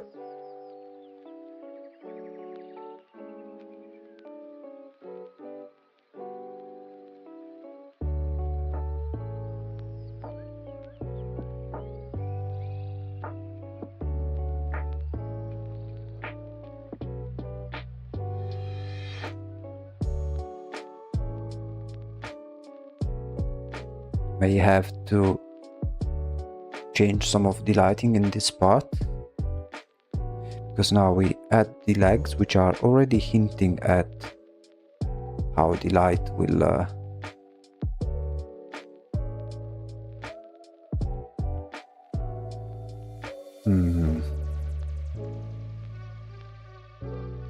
will affect. Okay, let me see, because I am noticing something.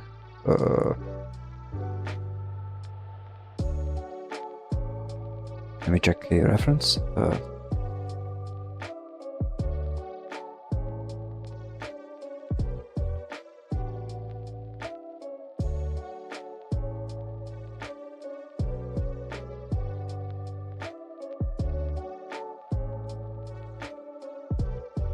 Laying down.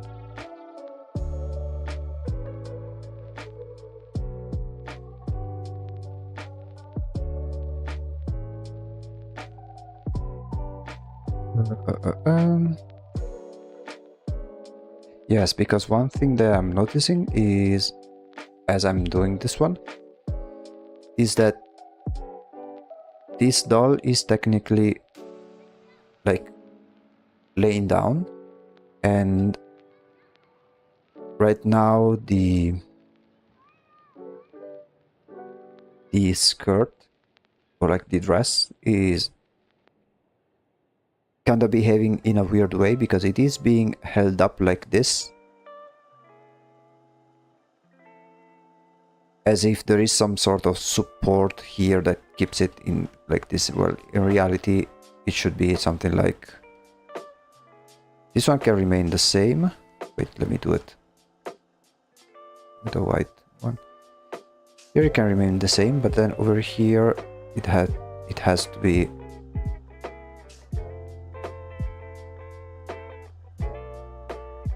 like this.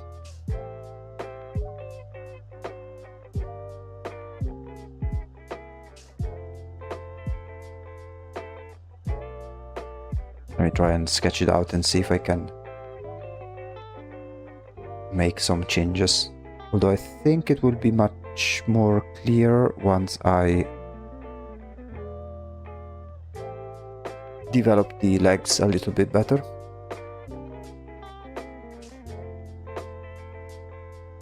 Yeah.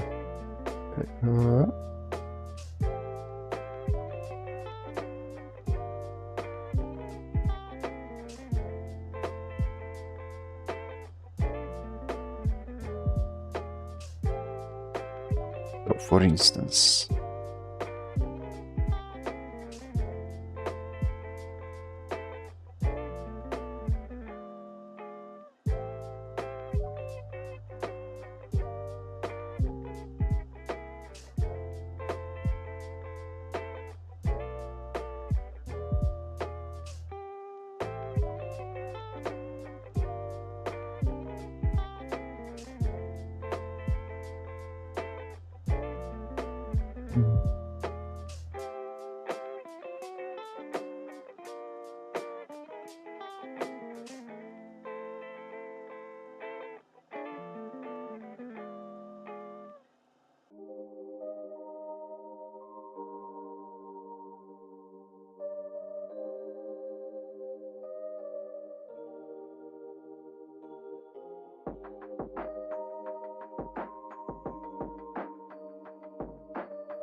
Let me see.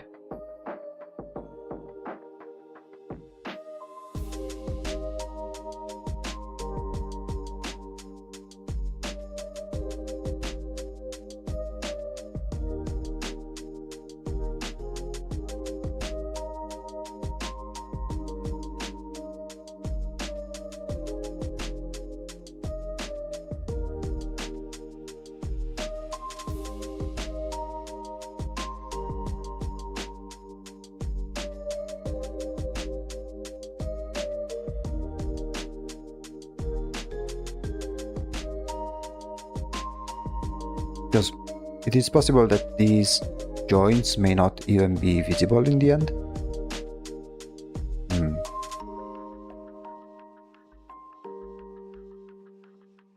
Okay, let me do a very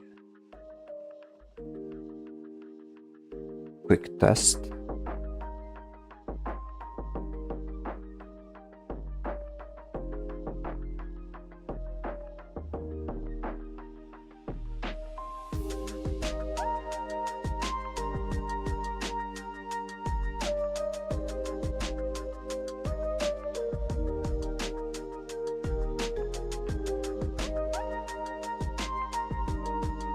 Let me do a liquify. Let me switch to full screen real quick so you guys can see what I am seeing. There we go.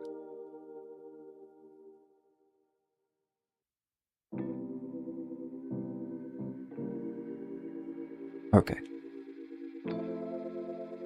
So the idea is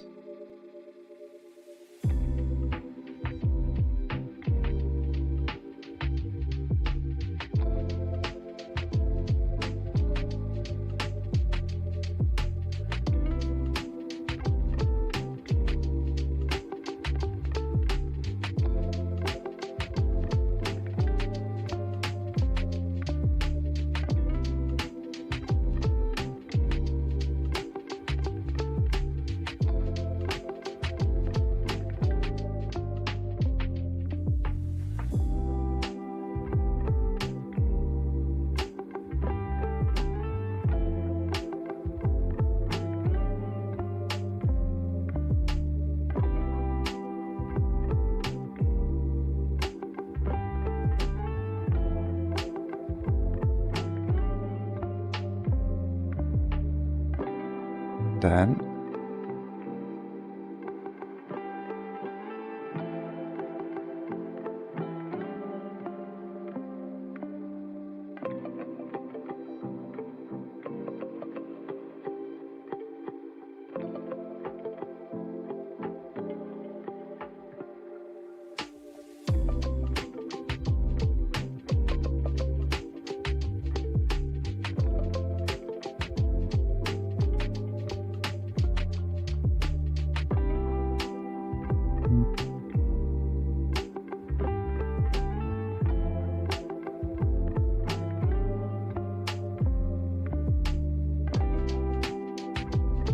no. Can I try this one again?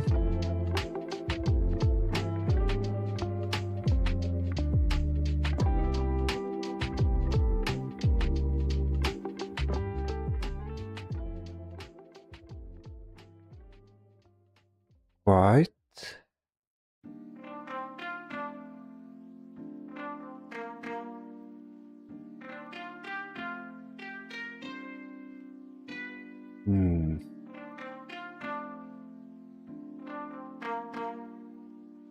Okay, let me do some of this sketch again.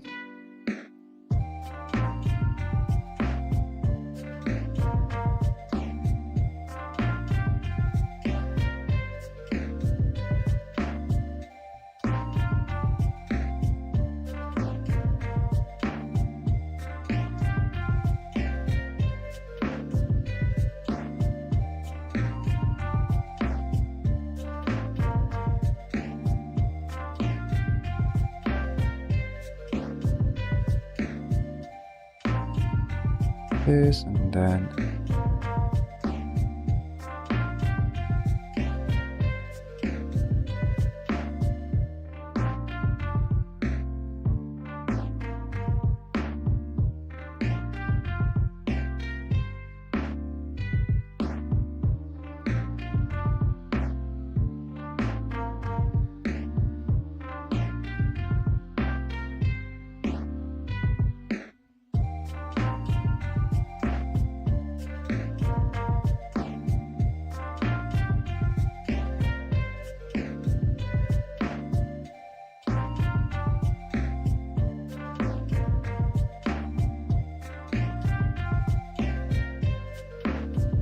then this one will be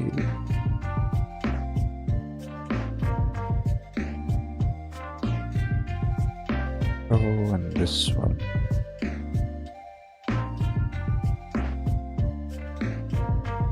I need to find a proper reference.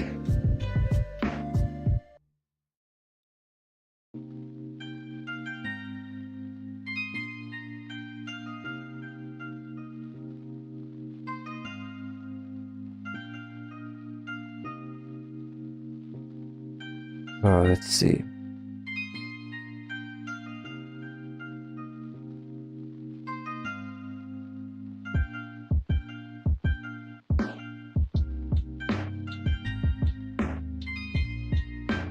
Let me see some references.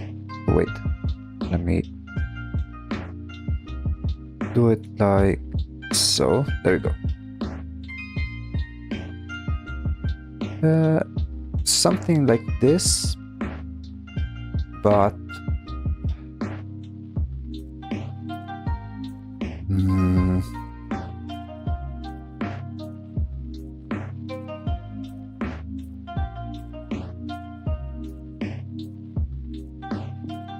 no, laying down. Let me see. Maybe, yeah, not as this one, but something that you can see both the top and the bottom of.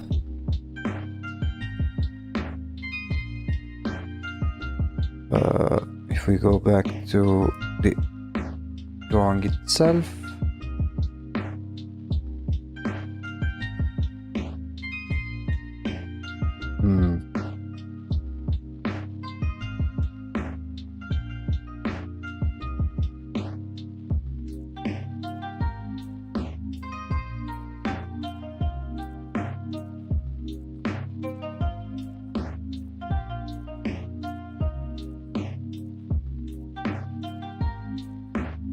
okay, let's go full screen once again and try some liquify tool once again.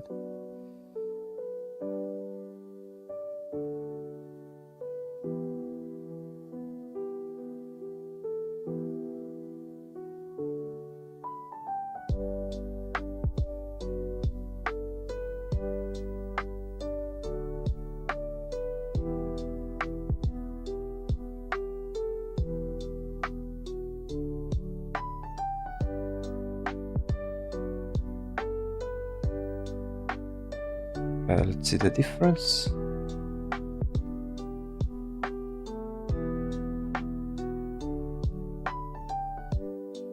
And then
Okay.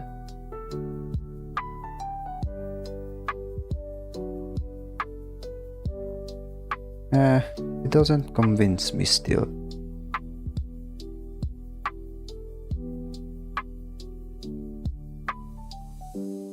See if I can change a few things once more.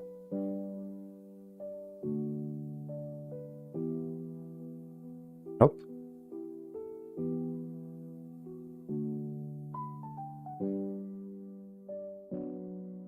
Let's try again.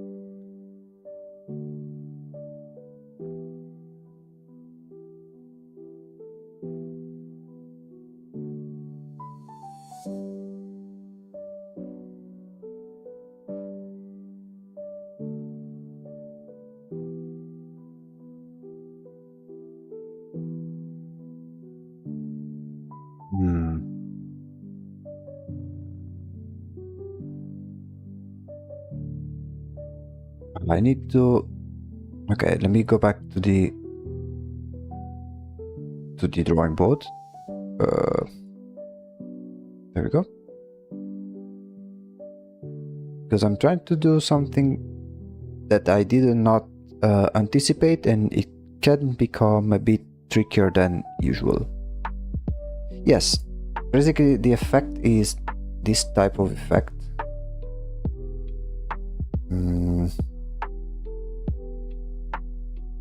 Like, let me see. Long dress physics. Let's see what we have.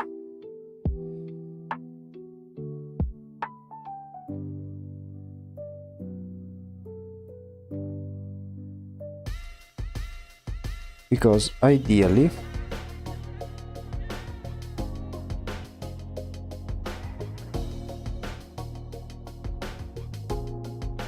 their dress would be something like so, and then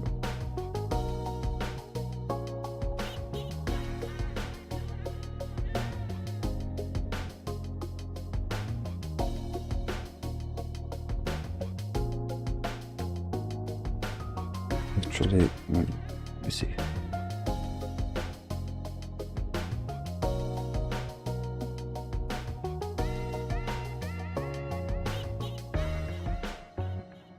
Maybe something like so.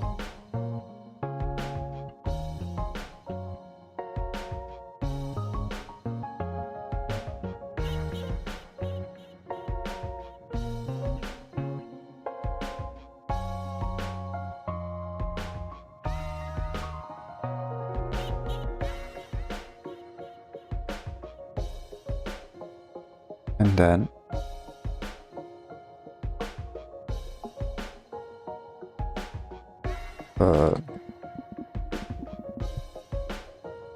laying down. Okay.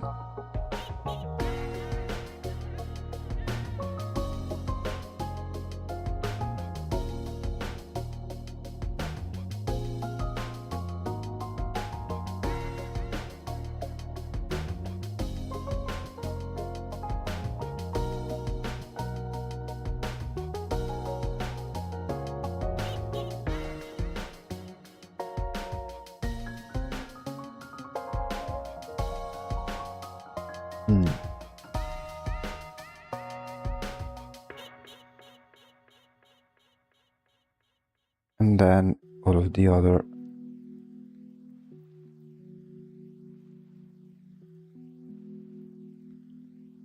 layers placed in this manner.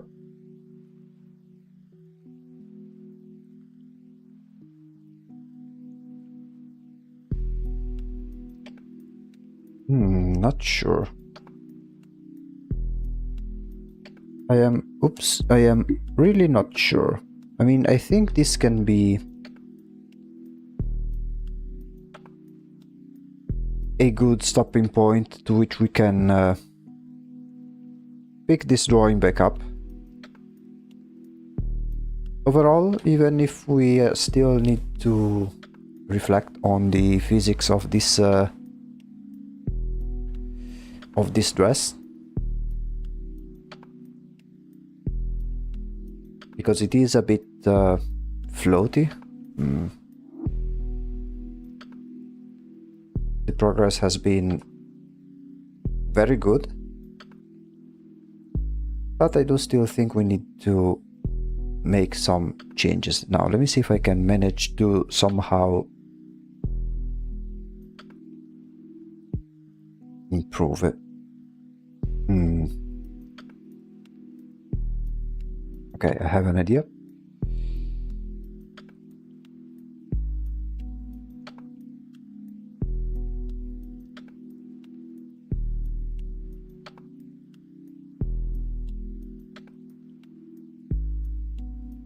Okay.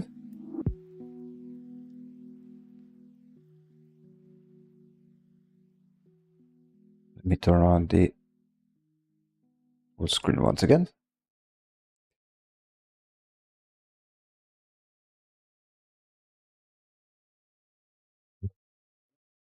Layer 37.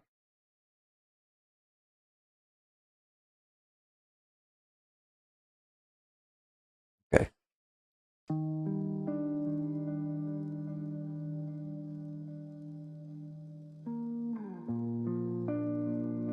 Yeah, so essentially all of this area should be a bit more down, like so.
Okay. With small deliberate changes, I think we'll obtain the look and feel that we want to obtain.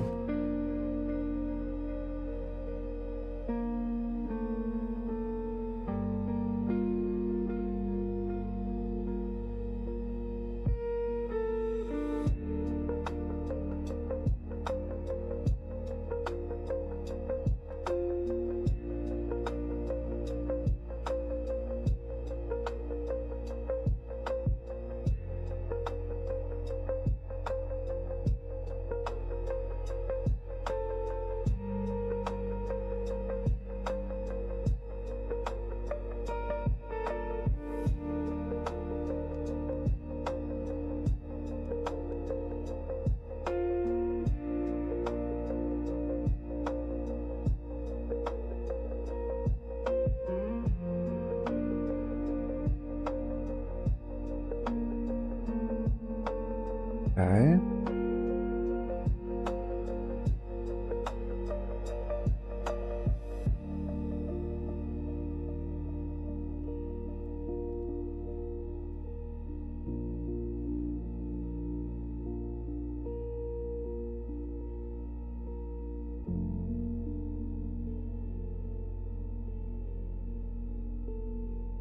Almost there, I think.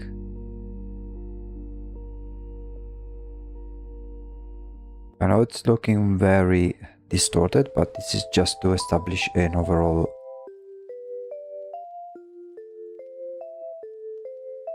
flow to which we can fix it, I think. I hope.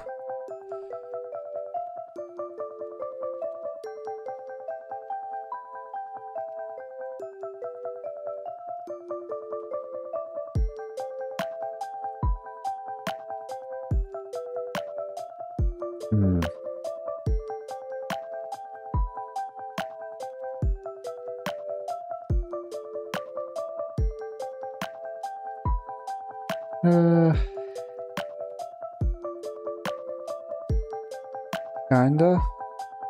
No. Let me try and redo it.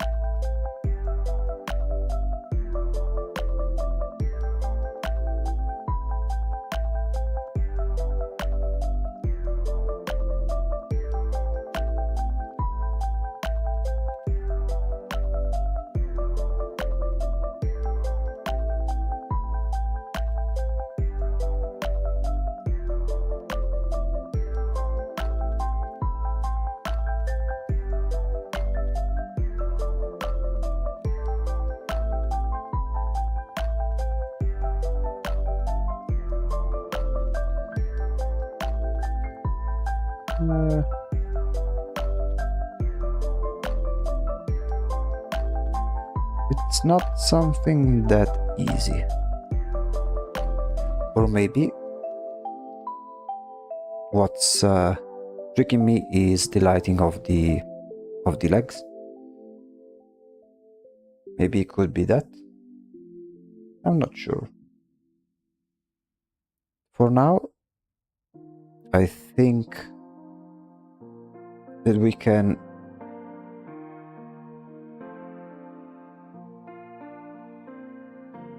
consider it. I think we can stop it for now. Overall, let me make a quick screenshot. I say that the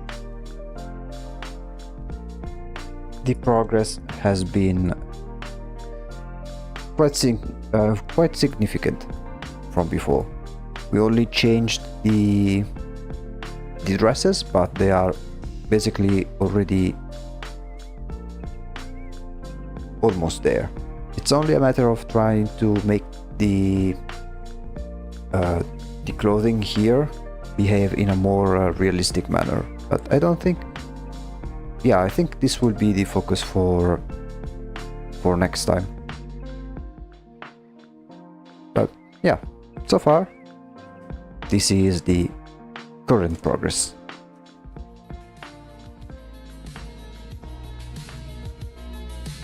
What can I say? For me personally, this stream in particular flew by. Like, I really had fun having those conversations. We talked about pretty much anything, and at the same time continue working on the illustration. Next time we'll pick this one up. It will be on Friday, and it will we will try to focus on fixing the clothing, and if we manage to do that, we'll continue working on the doll itself. Today we didn't manage to start with the background, but this one will be done, I think, at the very end. First I want to finish the doll itself, bring it to the quality that it deserves, and then we can start working with the background. And as we will work on the background, we'll have to do some changes in the lighting and stuff like that. But for now, really satisfied with the current result. Next time we'll meet each other on Wednesday, in which we'll continue the other project involving the different robots, continuing the robot that we have in progress, which is the stealthy one. This drawing will pick it up on Friday, and then on Saturday, last episode of the gaming stream involving the game No, I'm Not a Human. Very nice conversation. Big thank you to those who came back. You are always welcome, even if you take a small break from watching the channel. But even if you watch it now or later, it's always appreciated.